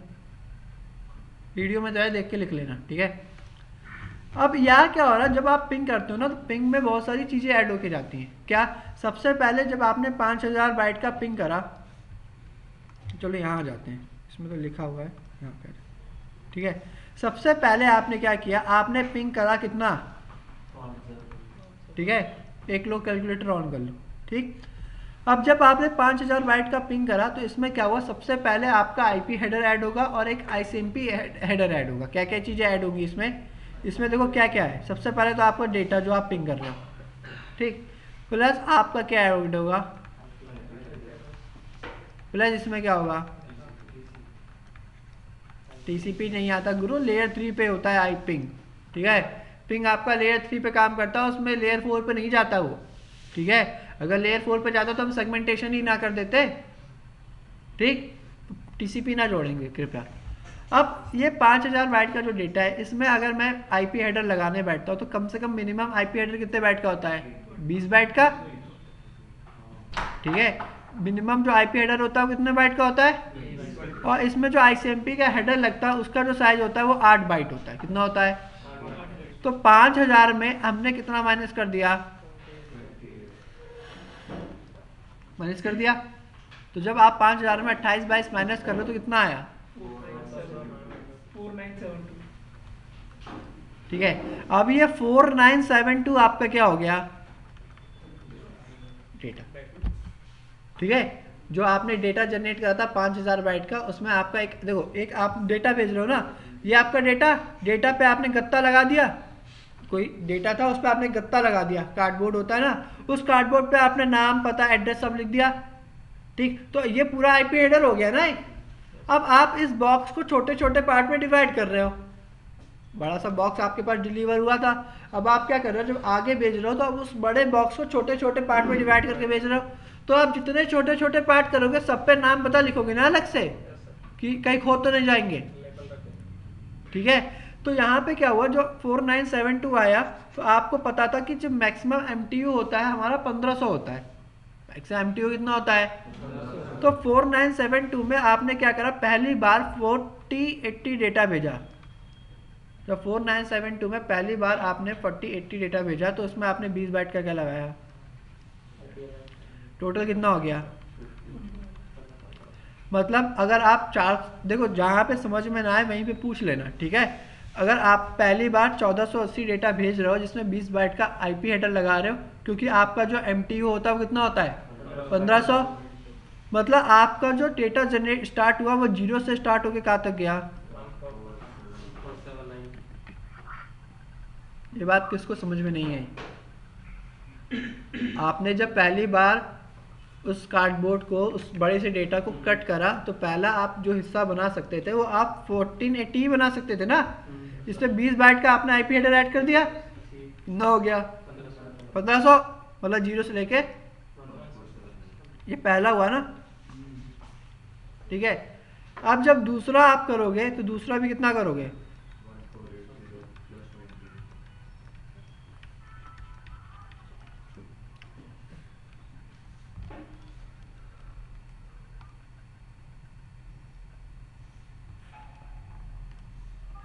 ठीक है। अब जब दूसरा आप कर रहे हो तो दूसरा देखो, पहली बार में आपने 0 से लेके 1479 तक का डेटा भेज दिया, अगला जो स्टार्ट हुआ कहाँ से हुआ, ठीक है। अब उसमें अगर आप 1480 में 1480 ऐड कर रहे हो तो कितना होता है 2960 होगा शायद,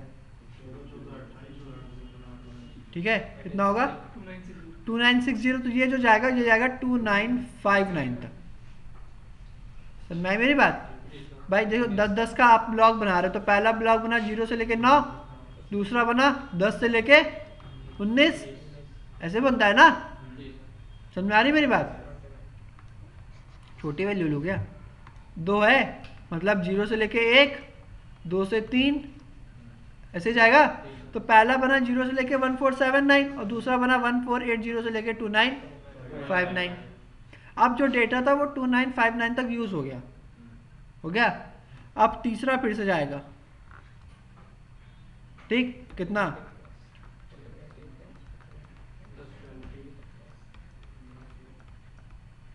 अब 2960 में आप 1480 और ऐड कर दो, कितना, तो 4439, ठीक है।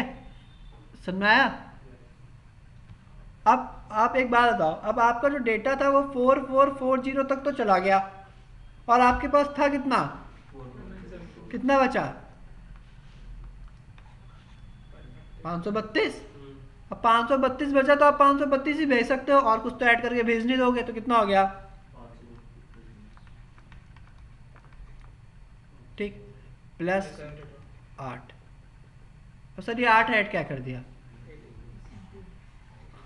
ICMP हेडर सबसे लास्ट वाले फ्रेगमेंट में लग के जाता है। ICMP हेडर कहाँ लग के जाता है, तो सबसे लास्ट फ्रेगमेंटेशन होता है उसमें आपका क्या लग के जाता है, ICMP, ठीक है। तो ये हो गया आपका कितना 1540, मतलब 40, 560 प्लस 20, ठीक है। तो ये आपका चला जाएगा 4439 से लेके 440 से लेके 4972 तक का पूरा, ठीक है। अब 560 प्लस 2 बार कर देना अपने 560 प्लस 20, ठीक है। तो ये 560 ही रहेगा, ठीक है। तो ये चला जाएगा आपका 40 से लेके 4972 तक, ठीक है। अब पहले, दूसरे, तीसरे में आपकी MF बिट हमेशा क्या रहेगी, पर जब लास्ट वाला जाएगा तो MF बिट क्या हो जाएगी,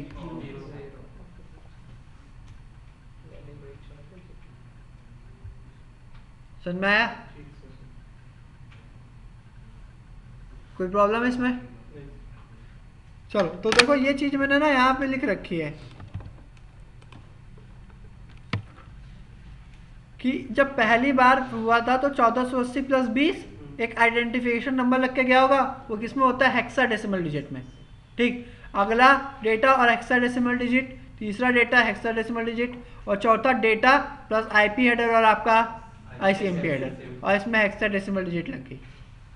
ठीक है, तो आपका जो डेटा फ्लो होगा फ्रेगमेंट ऑब्जेक्ट वो दिखाएगा, पहला आया 0, दूसरा आया 1400, तीसरा आया 2900 और चौथा क्या आया। तो इस वैल्यू की मदद से आप डेटा रीअरेंज कर पाओगे और आइडेंटिफिकेशन की मदद से आप आइडेंटिफाई भी कर पाओगे। ठीक है, और अगर आप यहाँ पे एमएफ बिट ऑन कर दो तो यहाँ पे 1 1 1 और यहाँ पे क्या हो गई 0। समझ में आई मेरी बात? पक्का? बताओ क्या रह गया? आईसीएमपी हेडर की हमने बात नहीं करी, अभी करेंगे। ठीक है, आप लोग का आया? मैं 500 बाइट का किसी पास डाटा भेज रहा हूँ। हाँ रुक जाओ, 1 मिनट रुक जाओ, ऐसे नहीं बनाएंगे, ऐसे बनाएंगे। एक राउटर है, 2 राउटर है और तीसरा राउटर। कहाँ से भेज रहा 500 बाइट? वहाँ से मैंने उसको 500 बाइट। वहाँ क्या होता भैया? ठीक है, तो मैंने स्टार्टिंग के जो 20 बाइट्स हैं उस पर मैंने लगा दिया पुश वाला फ्लैग। ठीक है, ठीक है, और उसके बाद 5 जो है उसमें मैंने लगा दिया अर्जेंट का। अर्जेंट फ्लैग यूज़ ही नहीं होता, पुश ही फ्लैग यूज़ होता है खाली। अर्जेंट फ्लैग हम यूज़ नहीं करते। तो अर्जेंट फ्लैग का यूज करो। अर्जेंट फ्लैग पहले यूज़ होता था। जब क्या होता था, जब आपका अर्जेंट फ्लैग, अच्छा आप टीसीपी हेडर में आए नहीं होगे। अर्जेंट फ्लैग हम पहले यूज़ करते थे। ठीक है, अर्जेंट में प्रॉब्लम ये थी कि अर्जेंट आपके पूरे मतलब डेटा का वेट करता था। ठीक है, अर्जेंट फ्लैग तब तक नहीं फ्लो करता था जब तक आपका पूरा डेटा क्या ना हो जाए, रिसीव ना हो जाए। इसीलिए आप अगर टेलनेट वगैरह देखोगे तो टेलनेट वगैरह में हमेशा आपका पुश फ्लैग यूज़ होकर जाता है, कभी भी आपका टेलनेट मतलब अर्जेंट फ्लैग यूज़ होकर नहीं जाता। अगर आप एसएसएच भी देखोगे तो एसएसएच में भी आपका पुश फ्लैग ऑन होकर जाता है, अर्जेंट फ्लैग ऑन होकर नहीं जाता, क्योंकि अर्जेंट अब यूज़ ही नहीं करते, आने वाले टाइम के अर्जेंट हट भी जाएगा। हमसे सर ने बताया कि अर्जेंट का फ्लैग लगा देते तो डेटा में जिस वाले का फ्लैग लगाए ना वो वाला डेटा पहले। किसने बताया था? सर ने बताया। अरे सर का कुछ नाम होगा। तो मैं किसी का मतलब बोल नहीं सकता, पर मैं यही बता सकता हूँ कि अर्जेंट फ्लैग हम यूज़ ही नहीं करते। ठीक है, क्योंकि अर्जेंट के साथ प्रॉब्लम यही थी। देखो अगर आप बात बताओ कि अर्जेंट डेटा जा रहा है, ठीक है, तो आप टेलनेट में भी अर्जेंट लगा के भेज दो ना, डेटा तो तुरंत ही चला जाना है, क्योंकि डेटा तो इंपॉर्टेंट है। आप रिमोट एक्सेस लेते हो तो आप जो यहाँ पे टाइप कर रहे हो वो डेटा तुरंत उनकी स्क्रीन पे होना चाहिए ना। जैसे मैंने यहाँ पे यू लिखा तो यू तो आपकी स्क्रीन पे तुरंत आना चाहिए, तो वो तो बहुत अर्जेंट डेटा हो गया। क्योंकि अगर वो आउटपुट तुरंत आपकी टेबल सिस्टम में नहीं दिखता है तो वो तो प्रॉब्लम कर जाएगा ना। तो अर्जेंट फ्लैग ही यूज़ कर लेते, फिर पुश क्यों यूज़ कर रहे हो? तो मतलब जैसे 500 बाइट का डेटा है इसमें हम एक ही फ्लैग यूज कर सकते हैं पूरे। आपका जो टेलनेट का डेटा आएगा, मतलब आपका जो ट्रांसपोर्ट लेयर यूज़ करता है, अब वो खाली पुश ही यूज़ करता है, वो अर्जेंट यूज़ नहीं करता। और आने वाले अपडेट्स में अर्जेंट हट भी जाएगा। बताया तो था कि जब भी पुश फ्लैग, देखो जैसे मान लो ये आपके कुछ मान लो ये कोई बाईसाइकिल है, ठीक है, अब मान लो यहाँ पे बहुत सारा डेटा पड़ा हुआ था, तो अगर आप अर्जेंट फ्लैग यूज़ करते हो तो अर्जेंट फ्लैग कहता है कि आप पहले इन सारे ट्रक्स को लोड कर दो तो अभी मैं डेटा लेके जाऊँगा। ठीक है, पुश फ्लैग कहता है कि जितना डेटा लोड हो गया उतना भेज दो, मैं बाकी डेटा का वेट नहीं करूँगा। ठीक है, तो इस तरह से आप क्या कर रहे थे, डेटा को फ्लो करा सकते हो। Example keyboard typing space playing sir post tag no you will, तुम इधर टाइप करते हो उधर शो होता है ना। हाँ it will be like this. Okay, तो आपका एक बात याद रखना कि आईपी आपका कनेक्शन लेस प्रोटोकॉल होता है, कोई रिट्रांसमिशन नहीं करा सकते आप नेटवर्क लेयर पे, और कोई एक्नॉलेजमेंट नहीं आती। इसलिए मैंने आपको बताया था कनेक्शन, हाँ एरर, वो क्या था,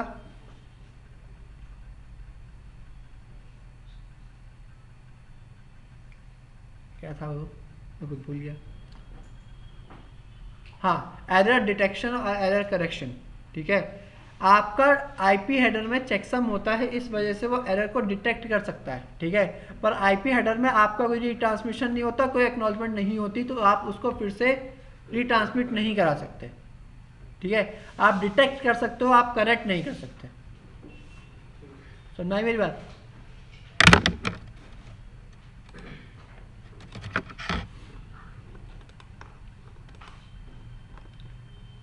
इसके बाद क्या था? टीटीएल क्या होता है? टाइम टू लीव, ठीक है। ये आपकी 8 बिट की फील्ड होती है। कितनी बिट की?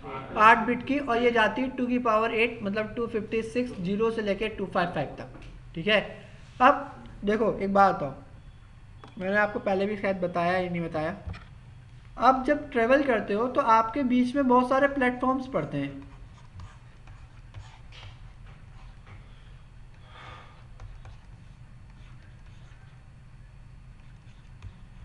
ठीक है। अब मान लो ये आपका घर है, यहाँ से आप यहाँ ट्रेवल कर रहे हो तो बीच में बहुत सारे स्टेशन पड़ते हैं ना। आपको कैसे पता चलता है कि आप इस स्टेशन से होते हुए जा रहे हो?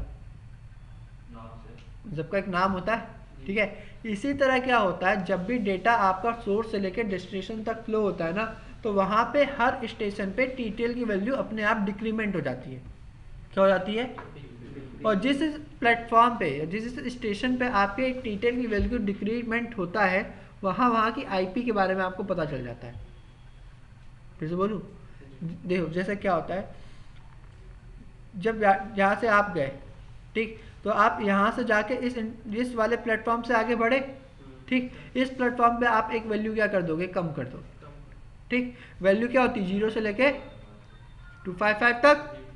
तो जैसे आप यहाँ से वैल्यू लेके निकले थे 255, कितनी? तो जैसे आप यहाँ से एंटर करा और आप इस प्लेटफॉर्म से बाहर गए, आप एक वैल्यू डिक्रीमेंट कर दोगे, कितनी कर दोगे? जैसे इस स्टेशन में एंटर करे और इस स्टेशन से बाहर निकले, आप फिर से वैल्यू कितनी कर दोगे? और जैसे इस इंटरफेस पे आए और इस इंटरफेस से बाहर गए, कितनी हो गई? इस इंटरफेस पे आए और इस इंटरफेस से बाहर गए, कितनी हो गई? और यहाँ पे पहुंच गए। हमेशा एक वैल्यू ही कम होगी, और आपको नहीं करनी, राउटर खुद कर लेगा। इसका मतलब है एक ब्रॉडकास्ट डोमेन को क्रॉस करके जैसे दूसरे ब्रॉडकास्ट डोमेन में जाते हो, आपकी टीटीएल की वैल्यू डिक्रीमेंट हो जाती है, ठीक है। तो आपके टीटीएल की मदद से पता चलता है कि आप सोर्स से लेकर डेस्टिनेशन के बीच कितने राउटर्स लगे हुए हैं। पहली बात कैसे पता चला? 255 में आपको जो वैल्यू रिसीव हुई वो कितनी रिसीव हुई? 251। आप माइनस कर लो, कितना आ गया? तो सर ये मैं ये कहना चाह रहा था सर, जैसे हम थ्योरी पढ़ रहे हैं अभी, हाँ, साथ के साथ जैसे इसका मैं आपको प्रैक्टिकल दिखा दूंगा, आप टेंशन न लो, ठीक है। नहीं मेरा पॉइंट और कुछ था। हाँ बोलिए फिर। जैसे हम कंटिन्यूअसली थ्योरी पढ़ रहे हैं ना, तो एक थोड़ा सा बोरिंग सा होने लग जाता है सर। मैं समझ गया, आज का वेट कर लो, आज के बाद फिर जब कल से स्टार्ट होगा तो प्रैक्टिकली का पोर्शन स्टार्ट होगा खाली। मैं ये कहना चाह रहा था 50% थ्योरी हो जाए। हाँ, मैं समझ गया, क्योंकि स्टार्टिंग में क्या होता है, हमें पहले बेस बनाना पड़ेगा ना भाई। अगर बेस ही नहीं होगा तो फिर हम प्रैक्टिकल क्या कराएंगे, ठीक। कल से मतलब अगर आपको सिलेबस दिखाओ ना, मैं आपको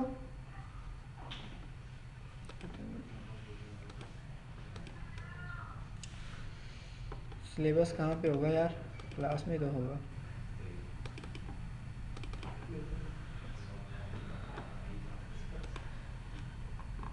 देखो हम यहाँ पे हैं एड्रेस में, ठीक है।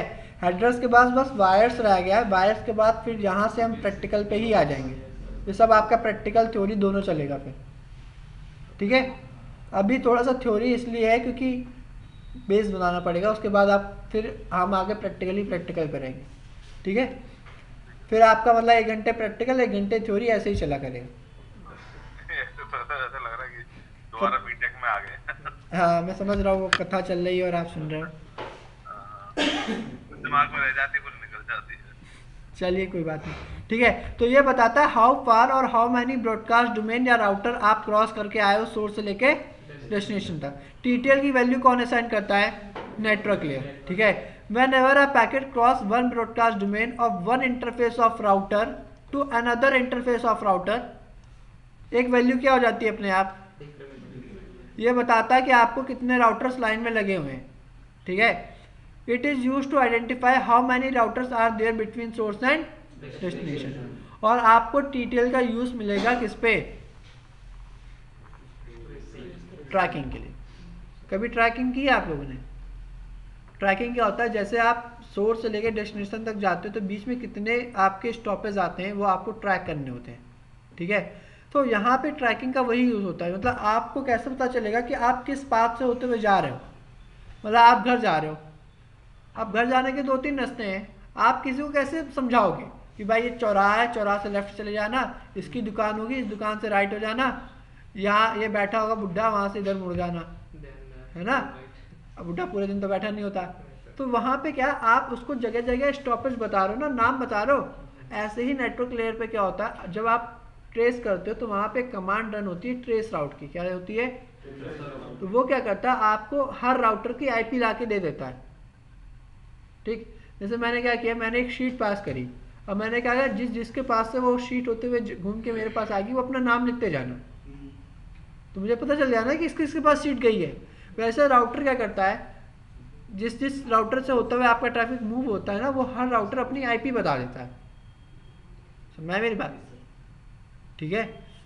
तो इससे आपको क्या पता चल जाता है कि कौन से पाथ से होता हुआ आपका डेटा फ्लो कर रहा है, ठीक है।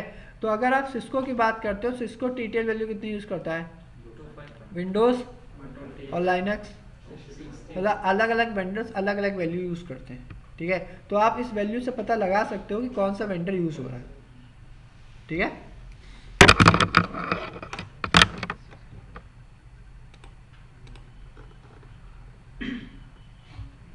क्या है?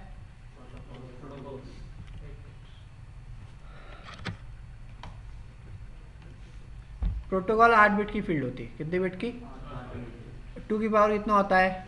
8, 256 तक जाता है, 0 से लेके 255, जैसे आपका टेलनेट था, टीटीएल था, ठीक है। अब एक बात बताओ,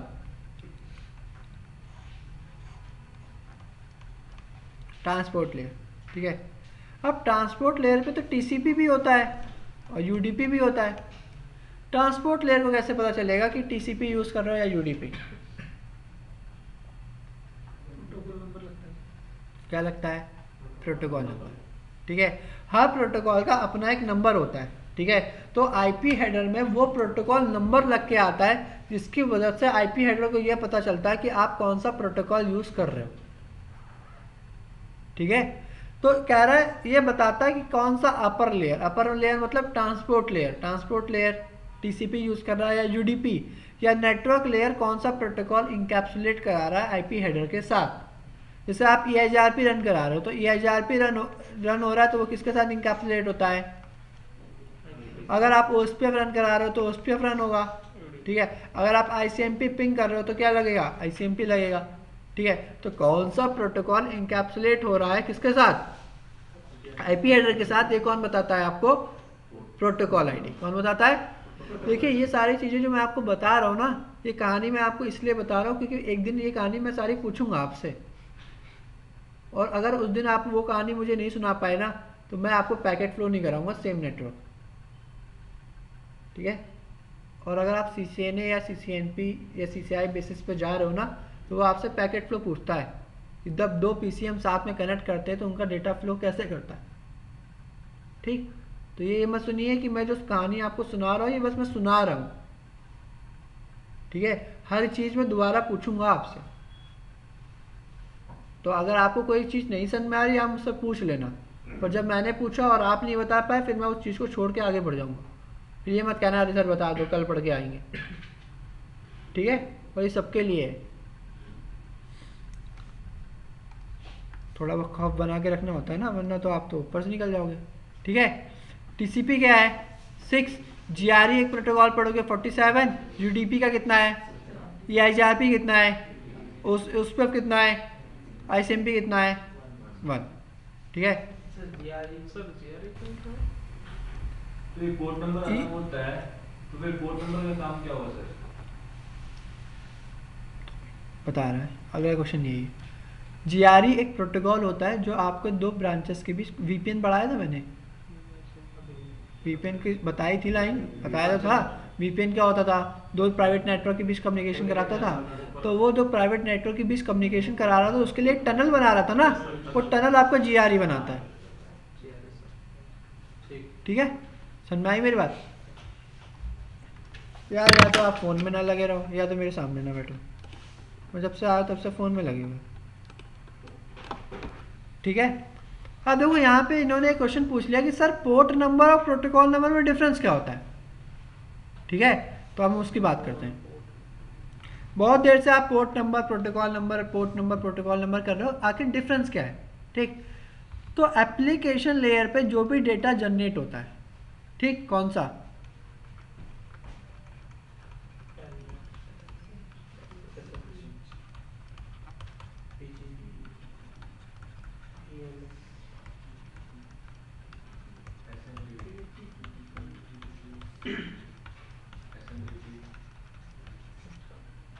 ठीक, एप्लीकेशन लेयर जो भी प्रोटोकॉल यूज़ करता है वो जब ट्रांसपोर्ट लेयर पे आता है तो ट्रांसपोर्ट लेयर उस पोर्ट नंबर से आइडेंटिफाई कर पाता है कि एप्लीकेशन लेयर पे कौन सी सर्विस यूज़ हो रही है।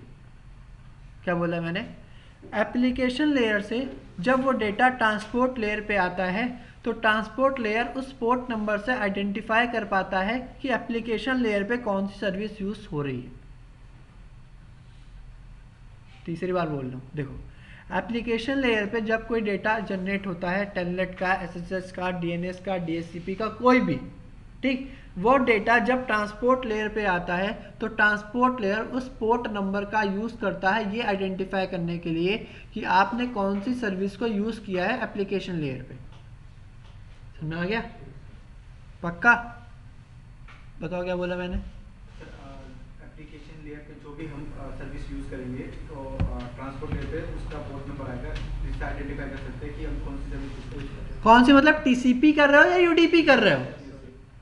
सुनाया? टीसीपी कर रहे हो या फिर? तो वो पोर्ट नंबर ही आइडेंटिफाई करवाता है कि आप कौन सी सर्विस यूज़ कर रहे हो, टीसीपी की या फिर। जैसे मान लो आप एप्लीकेशन लेयर पे HTTP यूज़ कर रहे हो तो HTTP आपका TCP में इनकैप्सुलेट होता है, तो जब ट्रांसपोर्ट लेयर पे लगेगा क्या लगेगा? 80। DNS आ गया, DNS तो UDP हो गया, पोर्ट नंबर की बात कर रहे हैं बस। किसकी?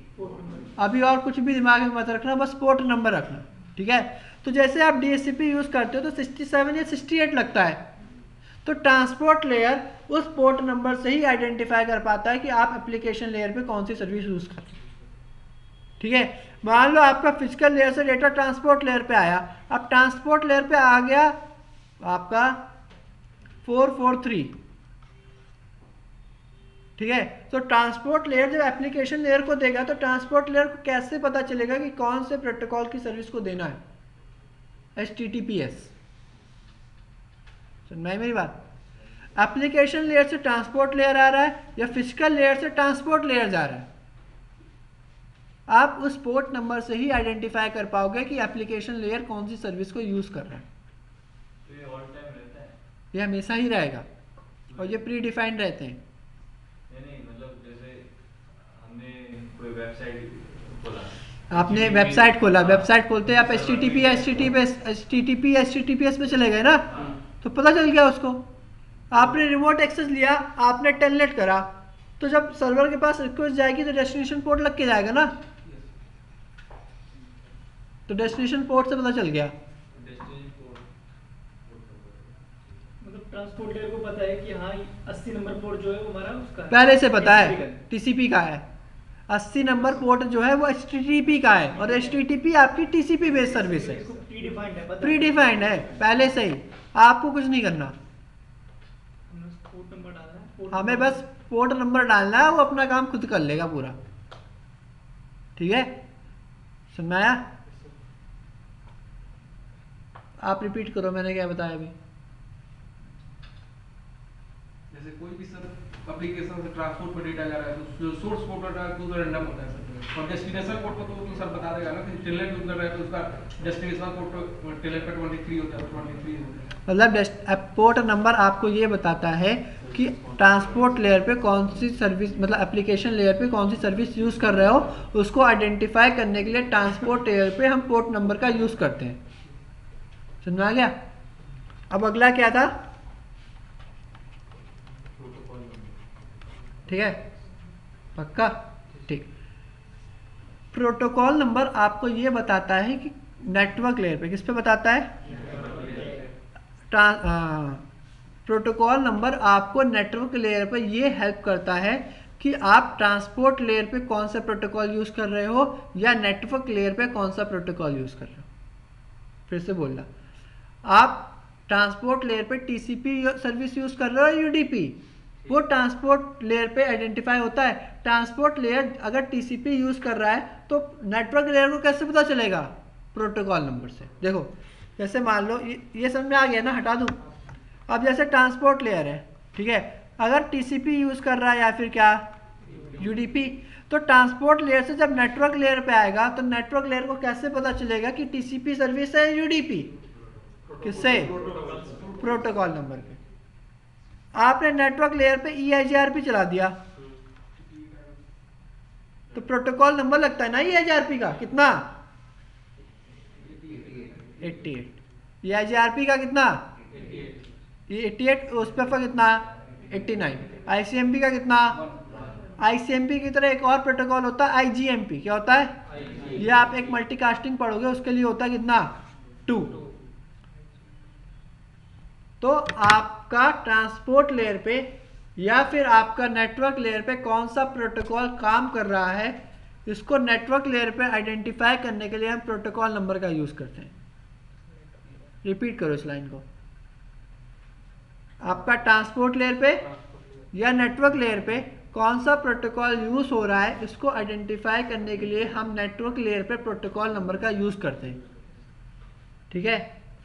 और एप्लीकेशन लेयर पे कौन सी सर्विस यूज कर रहे हो उसको आइडेंटिफाई करने के लिए ट्रांसपोर्ट लेयर पे पोर्ट नंबर का यूज होता है। समझ में आया? अब इसको पढ़ो, अच्छा क्या लिखा है, पहले पढ़ो पोर्ट नंबर,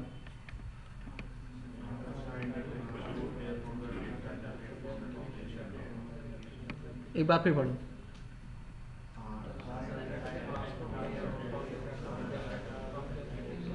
मतलब आप ट्रांसपोर्ट लेयर पे आइडेंटिफाई कर लोगे कि एप्लीकेशन लेयर पे कौन सा डेटा जनरेट हो रहा है या कौन सी सर्विस जनरेट हो रही है। समझ में आया बात? अब आपका प्रोटोकॉल नंबर क्या है, it is used to identify data received from transport layer, कि ट्रांसपोर्ट लेयर से जब डेटा रिसीव हो रहा है तो टीसीपी है या फिर यूडीपी, ठीक। और नेटवर्क लेयर पर जब डेटा जनरेट हो रहा है तो कौन सा प्रोटोकॉल नंबर आप यूज कर रहे हो, मतलब कौन सा प्रोटोकॉल यूज कर रहे हो, ये कैसे पता चलता है, प्रोटोकॉल नंबर। समझ में आई बात? क्या हुआ? नेटवर्क लेयर से, चलो मैं आपको इसी दिखाता हूँ। देखो ये आपका एप्लीकेशन लेयर है, एप्लीकेशन लेयर में आपने क्या यूज कर लिया, HTTP, किस पे आएगा, ट्रांसपोर्ट लेयर पे।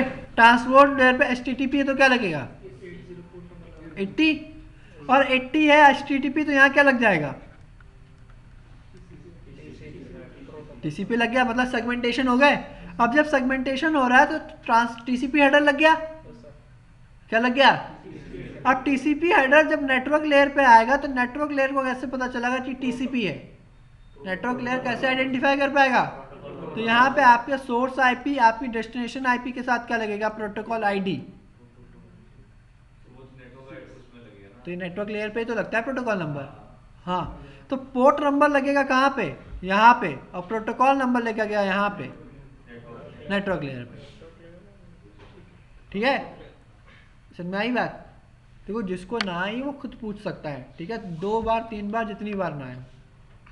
मतलब ये जो नंबर सर जो आप बता रहे हैं सिंपल समझ तो आगे, मैं एक बार बोलना चाह रहा था। हाँ बोलिए। कि जैसे एप्लीकेशन लेयर पे आप जैसे एप्लीकेशन लेयर से ट्रांसपोर्ट लेयर पे आता है तो हम वहाँ पोर्ट बताते हैं कि इस पोर्ट पे हमें ये सर्विस रन करनी है। हाँ, और जब हम ट्रांसपोर्ट से जाते हैं अपना नेटवर्क पे तो हम कौन सी सर्विस यूज कर रहे हैं, कौन सा प्रोटोकॉल यूज कर रहे हैं, तो वो हम आईडी बताते हैं, उस प्रोटोकॉल आईडी। हाँ, प्रोटोकॉल ID बताता है आपको नेटवर्क लेयर पे, ठीक है। अब इसी तरह जब आप डिकैप्सुलेट करते हो ना तो डेटा रिसीव हुआ, ठीक है। अब जब डेटा रिसीव हुआ तो वहाँ पे किसको रिसीव हुआ, नेटवर्क लेयर को। अब नेटवर्क लेयर पे जब रिसीव हुआ तो नेटवर्क लेयर पे सब 6 रिसीव होगा तो किसको दे देगा, और अगर 17 रिसीव हुआ तो किसको दे देगा।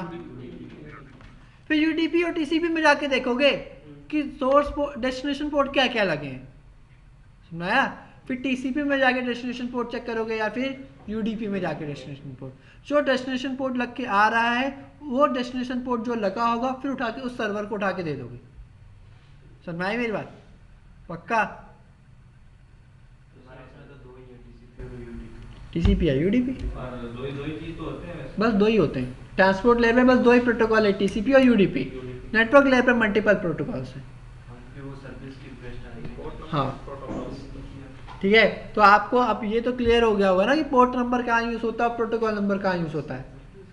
ठीक है, अगर आपसे कोई पूछता है ना कि भाई ये प्रोटोकॉल लेयर 7 पे क्यों काम करता है, जैसे बीजीपी है, बीजीपी लेयर 7 पे क्यों काम करता है, क्योंकि बीजीपी पोर्ट नंबर यूज करता है। क्या यूज करता है, पोर्ट नंबर। ये आईआरपी नेटवर्क लेयर पे क्यों काम करता है, क्योंकि वो प्रोटोकॉल नंबर यूज करता है। ठीक है, जो भी सर्विस पोर्ट नंबर यूज करती हैं वो एप्लीकेशन लेयर पे आती हैं, और जो भी सर्विस प्रोटोकॉल नंबर यूज करती हैं वो सब किस पे आती हैं, नेटवर्क। ठीक है, टीसीपी और यूडीपी प्रोटोकॉल नंबर यूज करती हैं। कुछ यूज करती है पोर्ट नंबर, कुछ यूज करती है। आपने पोर्ट नंबर में भी बताया था, क्या बताया था, बताओ। TCP करके जाएगा UDP। नहीं देखो, जब कोई सर्विस नीचे ट्रांसपोर्ट लेयर पे आती है ना तो वहाँ पे आपका पोर्ट नंबर लगता है। वो पोर्ट नंबर जिस भी सर्विस का होता है उस सर्विस से आइडेंटिफाई होता है कि ये टीसीपी बेस्ड सर्विस है यूडीपी, ये पहले से प्री डिफाइन है। जैसे आप इधर आओ, इधर क्या थोड़ा ऊपर आना पड़ेगा हमें, आ जाते हैं, रुको बताता हूँ एक चीज़।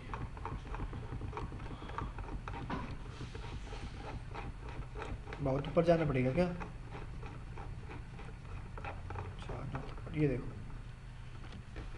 अब ये सब पहले से प्री डिफाइन है ना कि HTTP है तो TCP, TCP तो क्या 80, मतलब HTTP का पोर्ट नंबर 80 है।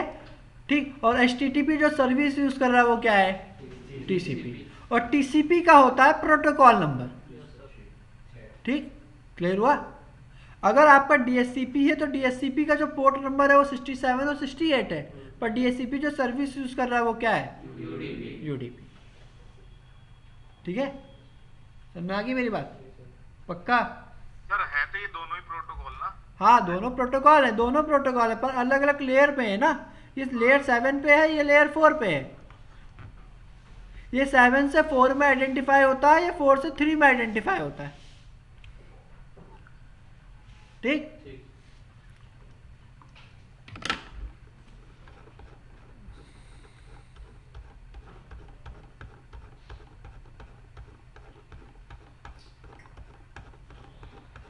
अरे राम कितना नीचे जाना पड़ेगा।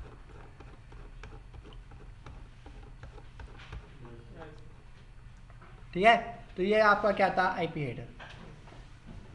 ठीक है, समझ में आ गया। इसके बाद अगर आप नीचे आओ तो एक चीज और है, इसको बोलते हैं इंटरनेट कंट्रोल मैसेजिंग प्रोटोकॉल। ये क्या है आपका, आईसीएमपी।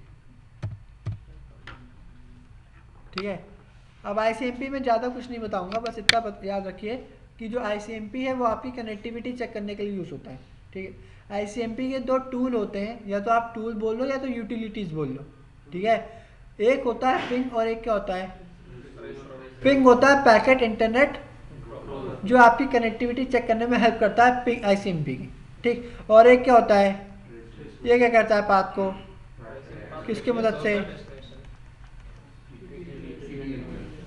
ठीक, अब आईसीएमपी के दो मैसेज होते हैं, एक होता है क्वेरी, मतलब एक होता है क्वेरी, एक होता है एरर। एक क्या होता है और एक क्या होता है। क्वेरी के दो टाइप होते हैं, एक होता है इको रिक्वेस्ट और एक क्या होता है। अब देखो मैंने पिंग किया तो यहाँ से क्या जाएगी, इको रिक्वेस्ट क्या जाएगी, और वहाँ से जब रिप्लाई आएगा तो क्या आएगा,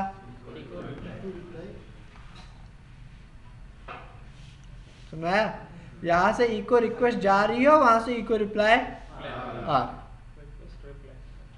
ठीक है, तो आपके दो तरह की क्वेरी होती है, एक होता है इको रिक्वेस्ट और एक होता है इको रिप्लाई। इसमें ये 8 से पता चलता है कि ये रिक्वेस्ट है, और यहाँ से जब 0 लग के आता है तो पता चलता है क्या है, रिप्लाई। ठीक है, क्या फिर से बोलना? जीरो का नॉलेज दे दिया है तो कम्युनिकेशन हो गया। हाँ, मैंने आपको पैकेट भेजा 8 लगा के, आपने 0 लगा के वापस कर दिया, तो हमारा कम्युनिकेशन तो हो गया ना। Zero value default value by default पहले से ही सेट है, आपको अलग से कोई सेट नहीं करना, यही स्टैंडर्ड है, इसी को याद करना। ठीक है सर एक बार ट्रेस राउट एक बार फिर से बता सकते हो? पहले पिंग आ गया, अभी ट्रेस राउट भी समझाऊंगा। ठीक है देखो, जैसे मैंने आपको बताया था ना कि आप यहाँ क्या होता है, ट्रेस राउट क्या काम करता है। जैसे आपके राउटर्स हैं, तो आप यहाँ से यहाँ पे जा रहे हो, ठीक है, तो मान लो आपके पास 2 रास्ते हैं, आप किस रास्ते से होते हुए जा रहे हो, ये आपको कौन हेल्प करेगा? ट्रेस राउट। ठीक है, यहाँ पे एक चीज़ होती है, ट्रेस आउट आपका ICMP बेस्ड प्रोटोकॉल है, ठीक, पर ये जो सर्विस यूज़ करता है ये UDP की सर्विस यूज़ करता है। किसकी? UDP की। ठीक, तो इसके कुछ पोर्ट नंबर्स होते हैं, इसकी आप बात करेंगे आगे चल के। इसमें क्या होता है, जैसे आप ट्रेस करते हो ना पाथ, तो ये आपका पहले जब ट्रेस करोगे तो सबसे पहले TTL1 लगा के भेजता है। क्या लगा के भेजता है? तो जैसे यहाँ पे गई, ठीक, और यहाँ से जब आगे भेजेगा TTL तो कितनी करेगा? तो आप TTL तो खत्म हो गई 0, तो ये यहाँ रिप्लाई देता है कि भाई TTL खत्म हो गई। तो जैसे ही रिप्लाई देता है ना, इसको रिप्लाई से कोई मतलब नहीं होता, इसको मतलब होता है IP से कि रिप्लाई किसने दिया, तो वो IP उठा के रख लेता है। जैसे इसका नाम था राम, इसका नाम था श्याम, इसका नाम था, आपका नाम क्या है? हिमांशु, आपका नाम क्या है? शंकर। ठीक है, तो जब से सबसे पहले यहाँ से तो राम ने रिप्लाई दिया, तो इसने क्या लिख दिया? राम। फिर इसने अगली बार वैल्यू TTL2 लगा के दे दी, तो जब यहाँ से गई तो पहली बार क्या हुई? 1, और जब यहाँ से गई तो आगे क्या हो गई? फिर कौन बताने आ गया? श्याम। तो यहाँ क्या लिख दिया? अगली बार 3 लगा के भेज दी, अगली बार 4 लगा के भेज दी, तो इसको पहुँचना किसके पास था? मतलब ये आयुष के पास पहुँचना था, किसके पास पहुँचना था? तो जब तक आयुष रिप्लाई नहीं देता तब तक ये TTL की वैल्यू इंक्रीज करते करते भेजता रहेगा। ठीक है, देखो ये सारी चीज़ें हम प्रैक्टिकली करके देखेंगे, तो ये सब चीज़ें आपको दिमाग में होनी चाहिए जब मैं आपको प्रैक्टिकल करा रहा हूँ। ठीक है, ये थ्योरी मैं आपको इसीलिए करा रहा हूँ क्योंकि हम प्रैक्टिकल करते समय इन सब चीज़ों को अपने दिमाग में रखना होना। सर अगर हम स्टार्टिंग में TTL की वैल्यू 4 दे दें और वो पूरी बाय डिफ़ॉल्ट पहले से इतनी होती है, आप अलग से सेट नहीं कर सकते, इंक्रीज भी नहीं कर सकते। ठीक है, इतनी ही होगी, इतनी ही रहेगी, आप अलग से कोई सेट करके नहीं भेज सकते। ठीक है, अगर आपने 254 सेट करके भेज दी ना, फिर 20 के हॉप आपको रिप्लाई नहीं देंगे। ठीक है, हाँ बोलो। वो इको रिक्वेस्ट है ना सर? हाँ। टाइप 8 नंबर है, हाँ। लेकिन नीचे 0 है। हाँ, इन बिटवीन 8 and 0 देयर else number they have, हाँ, but you will learn by, one by one. Okay, ICMP have so many messages. Okay, it's hard for me to tell you everything in one time. Okay sir. ठीक है, आगे चले।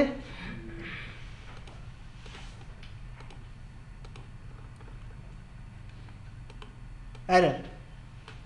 ठीक है, जरूरी थोड़ी ना है कि आपने पिंग करा और हर बार रिप्लाई आ जाए। ठीक है, तो सबसे पहला जो एरर होता है वो क्या होता है? डेस्टिनेशन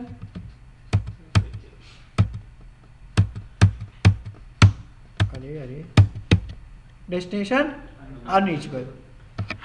देखो डेस्टिनेशन अनरीचेबल कब आता है? जैसे मान लो ये मेरा घर था, मतलब PC है, ये राउटर है, बहुत घर घर हो गया।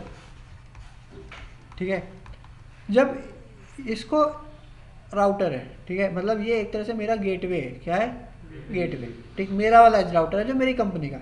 अगर मेरी कंपनी के राउटर को आगे तक जाने का रास्ता नहीं पता, ठीक है, अगर मेरे ही राउटर को आगे तक जाने का रास्ता नहीं पता, तो वो मुझे क्या बोल देगा? भाई मुझे नहीं पता कि आगे तक कैसे जाना है, मेरी कोई कनेक्टिविटी नहीं है। ये किसने बताया?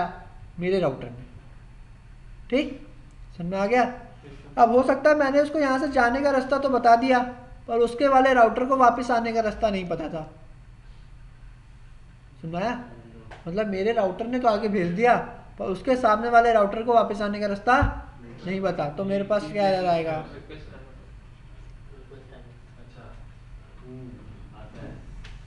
आता है ना, ऐसे ही आता है। ठीक है, जब आपके राउटर को वहां तक जाने का रास्ता पता होता है तो आता है नहीं, मतलब जब आपके राउटर को वहां तक जाने का रास्ता नहीं पता होता तो आता है डेस्टिनेशन अनरीचेबल। जब वहां से वापस आने का रास्ता नहीं पता होता तो क्या आता है, रिक्वेस्ट टाइम। ठीक है, तो आपको ये एरर देख के पता होना चाहिए कि ये जो एरर आ रहा है वो किस वजह से आ रहा है।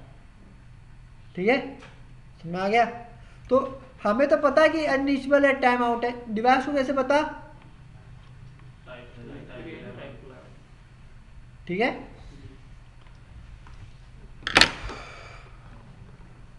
इसके बाद क्या है, देखो ये लिखा हुआ है कि जब R1 को उस नेटवर्क के बारे में जानने का मतलब, जैसे मेरा राउटर R1 था, R1 को 20 वाले ब्लॉक तक जाने का पता नहीं है तो क्या आएगा, डेस्टिनेशन अनरीचेबल। ठीक है, और R1 विल जनरेट, हाँ R1 क्या करता है कि ICMP मैसेज भेज देता है, कौन सा, डेस्टिनेशन अनरीचेबल। अब अगर आपने एक विंडोज़ है, ठीक है, विंडोज़ एक पिंग से दूसरे पिंग के बीच जो टाइमर लगाता है वो 5 सेकंड लगाता है। ठीक है, सिस्को जो लगाता है वो कितना लगाता है, 2 सेकंड।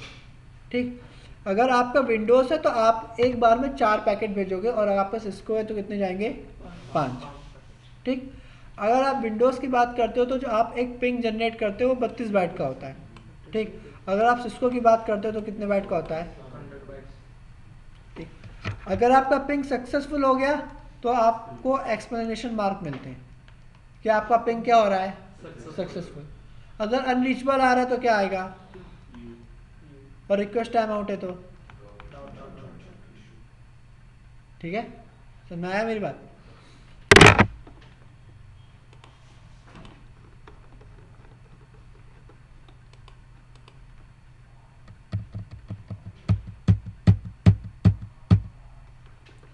इसके बाद क्या है आपका, इंटरनेट है।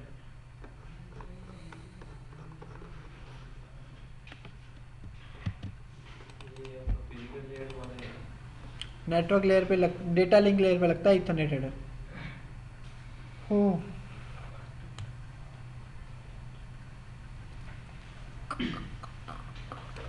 यार, इसमें पैकेट ट्रेसर नहीं है, इसलिए मैं आपको आज दूसरे सॉफ्टवेयर पे दिखा दे रहा हूँ। ठीक है, मैं इंस्टॉल कर लूँगा फिर आपको दिखा दूँगा पैकेट ट्रेसर।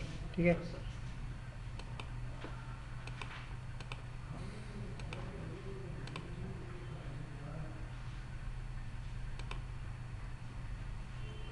सर जैसे टीटीएल का मेरा क्वेश्चन था उससे वो बोला, अगर उसके अंदर वो सोर्स डेस्टिनेशन पूरा पहुंच जाता, रिप्लाई भी आ जाता है उसको, तो वो जितने भी बीच में वो उसके राउटर्स होंगे सबकी आईपी रिकॉर्ड होकर रखेगा ना अपने पास।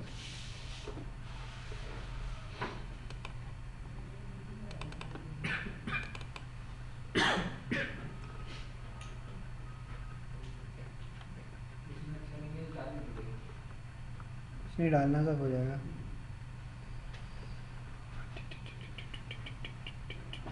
था तो यार, कहाँ चला गया।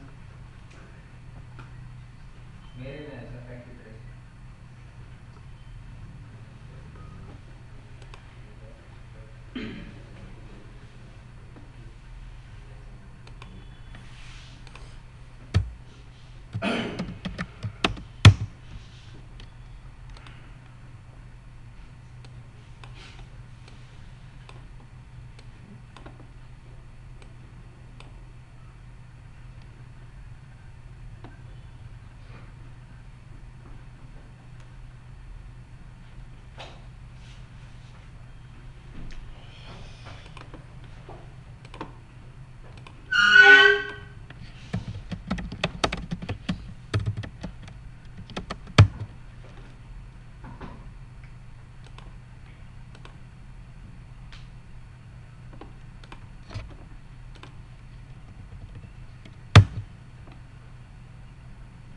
दिखा भी देता, वैसे डाउनलोड करना है आप कर लेना। ठीक है, डाउनलोड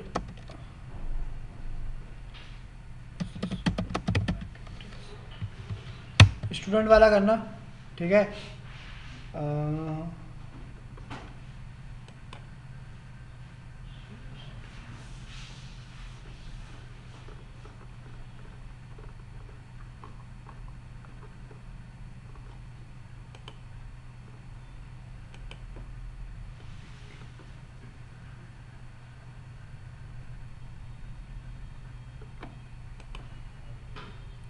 यहाँ जाके डाउनलोड कर देना, इसको यहाँ से कट करके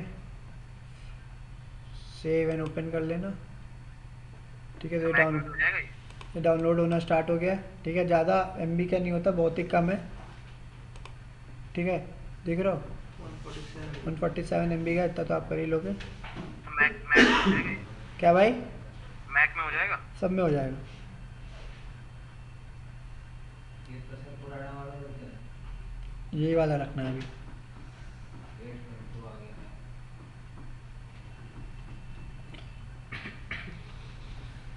ये लिंक कॉपी पेस्ट करना सर एक बार चैट में, ये फायर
नेक्स्ट कर देना। ठीक है, except the licence agreement, next कर देना, नेक्स्ट कर देना, नेक्स्ट कर देना, नेक्स्ट कर देना, नेक्स्ट इंस्टॉल कर देना। कौन सी बात में कट करने के लिए नेक्स्ट नेक्स्ट नेक्स्ट नेक्स्ट आप कर देना।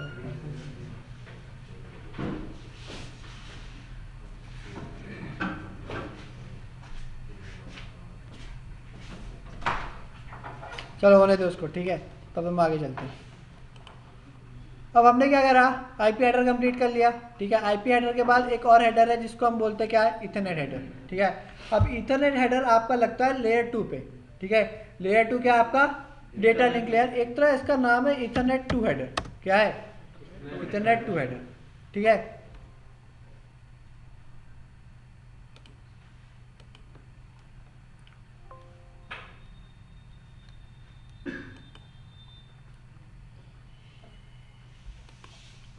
अब इसमें क्या होता है, देखो इथरनेट 2 हेडर जो आपका होता है, इसमें स्टार्टिंग में क्या होता है, प्रीएम्बल, इसके बाद क्या होता है, SFD, इसके बाद क्या होता है, इसके बाद और फिर क्या है, FCS। ठीक, अब देखो आपका जो प्रीएम्बल होता है, ठीक, प्रीएम्बल और SFD कभी भी आपके हेडर के साथ नहीं जाते। ठीक, मैंने क्या बोला, प्रीएम्बल और SFD कभी भी आपके डेटा के साथ फ्लो नहीं करते। एक बात बताओ, जैसे सबको पता चल जाता है कि पहले से कौन आने वाला है, PM आने वाले हैं। ठीक है, अरे भाई इधर आ जा। ठीक, तो जैसे पता चल जाता है कि PM आने वाले हैं, तो पहले कौन सी क्या आता है, किस लिए आती है,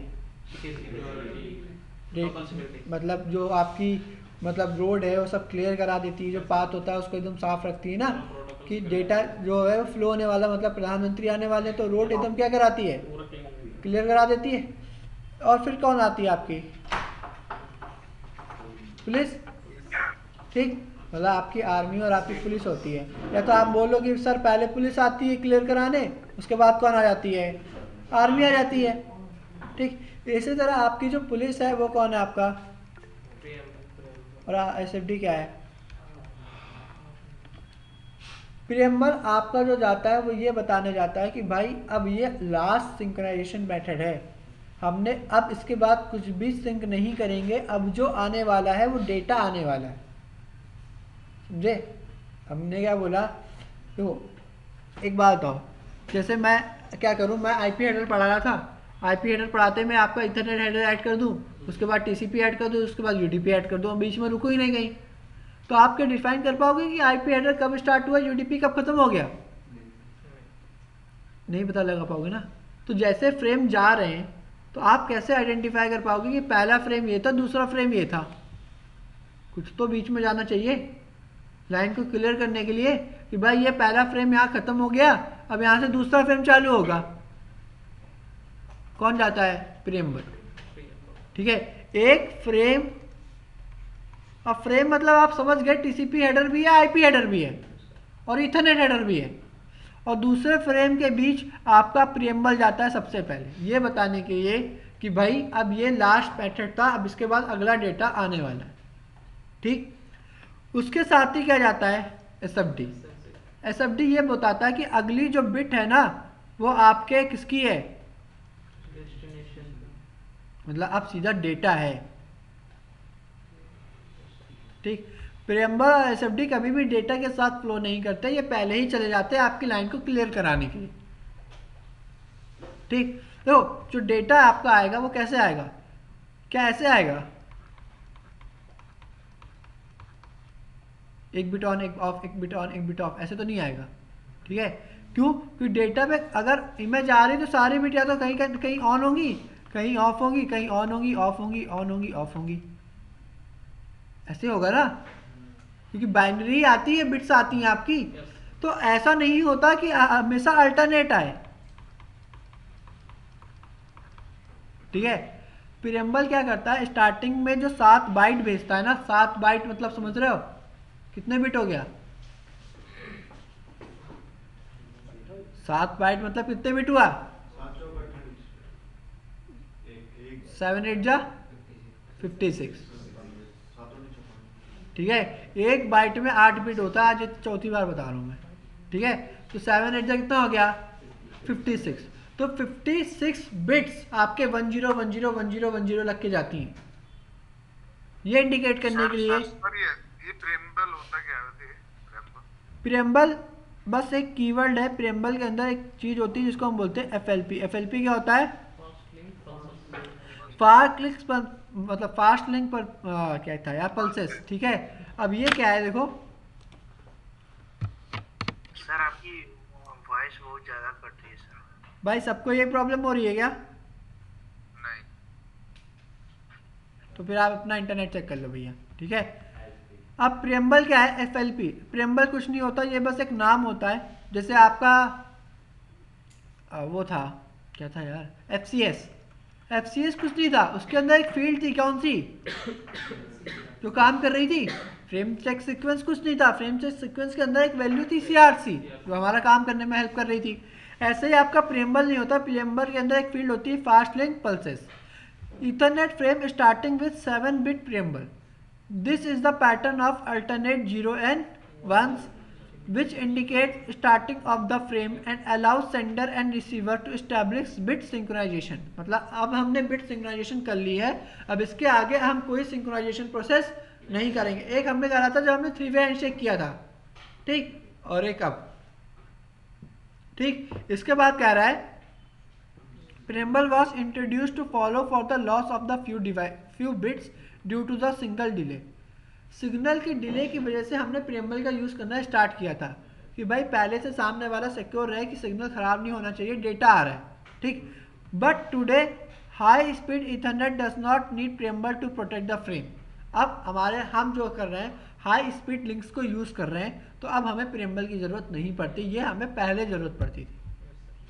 ठीक, कह रहा है preamble indicate the receiver that frame is coming and allow receiver to log on the data stream before the actual frame begin. मतलब लाइन पूरी क्लियर कर दो, अब जो आने वाला है वो क्या आने वाला है? डेटा। ठीक है, हम प्रीएम्बल के बाद भी उसको एक मौका और देते हैं, किससे?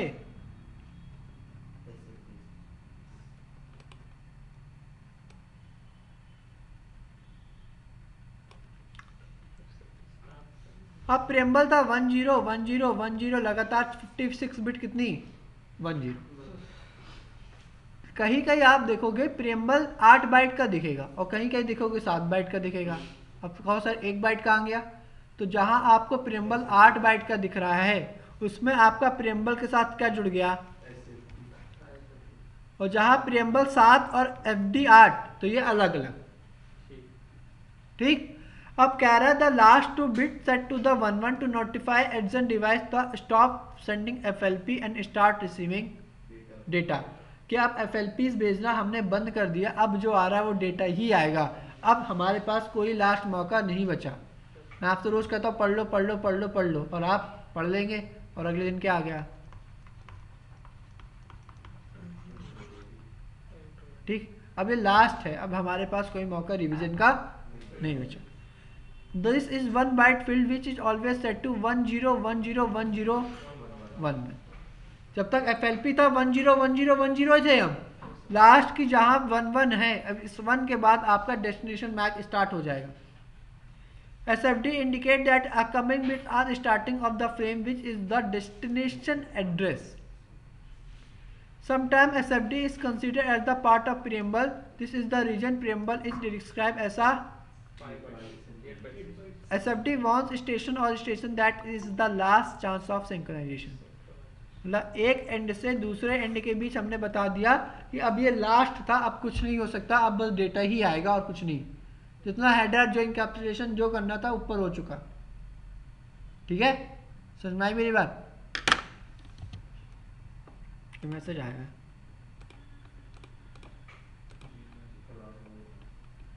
चलो, मैसेज नहीं आया, कोई ऐड हुआ है।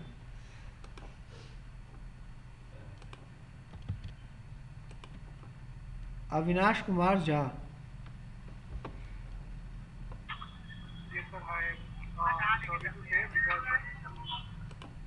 या तो आप बहुत जल्दी आ गए हो या तो मैंने बहुत देर से स्टार्ट किया था।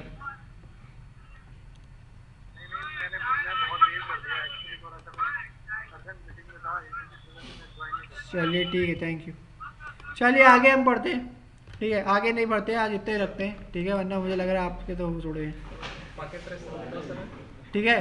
तो आप क्या करना है, आपको जितना मैंने पढ़ाया प्लीज़ एक बार पढ़ के आना, ठीक है, क्योंकि मैंने जितना पढ़ाया है जब मैं उसका प्रैक्टिकल कराऊंगा ना तो आपके दिमाग में सारी चीज़ें होनी चाहिए, ठीक।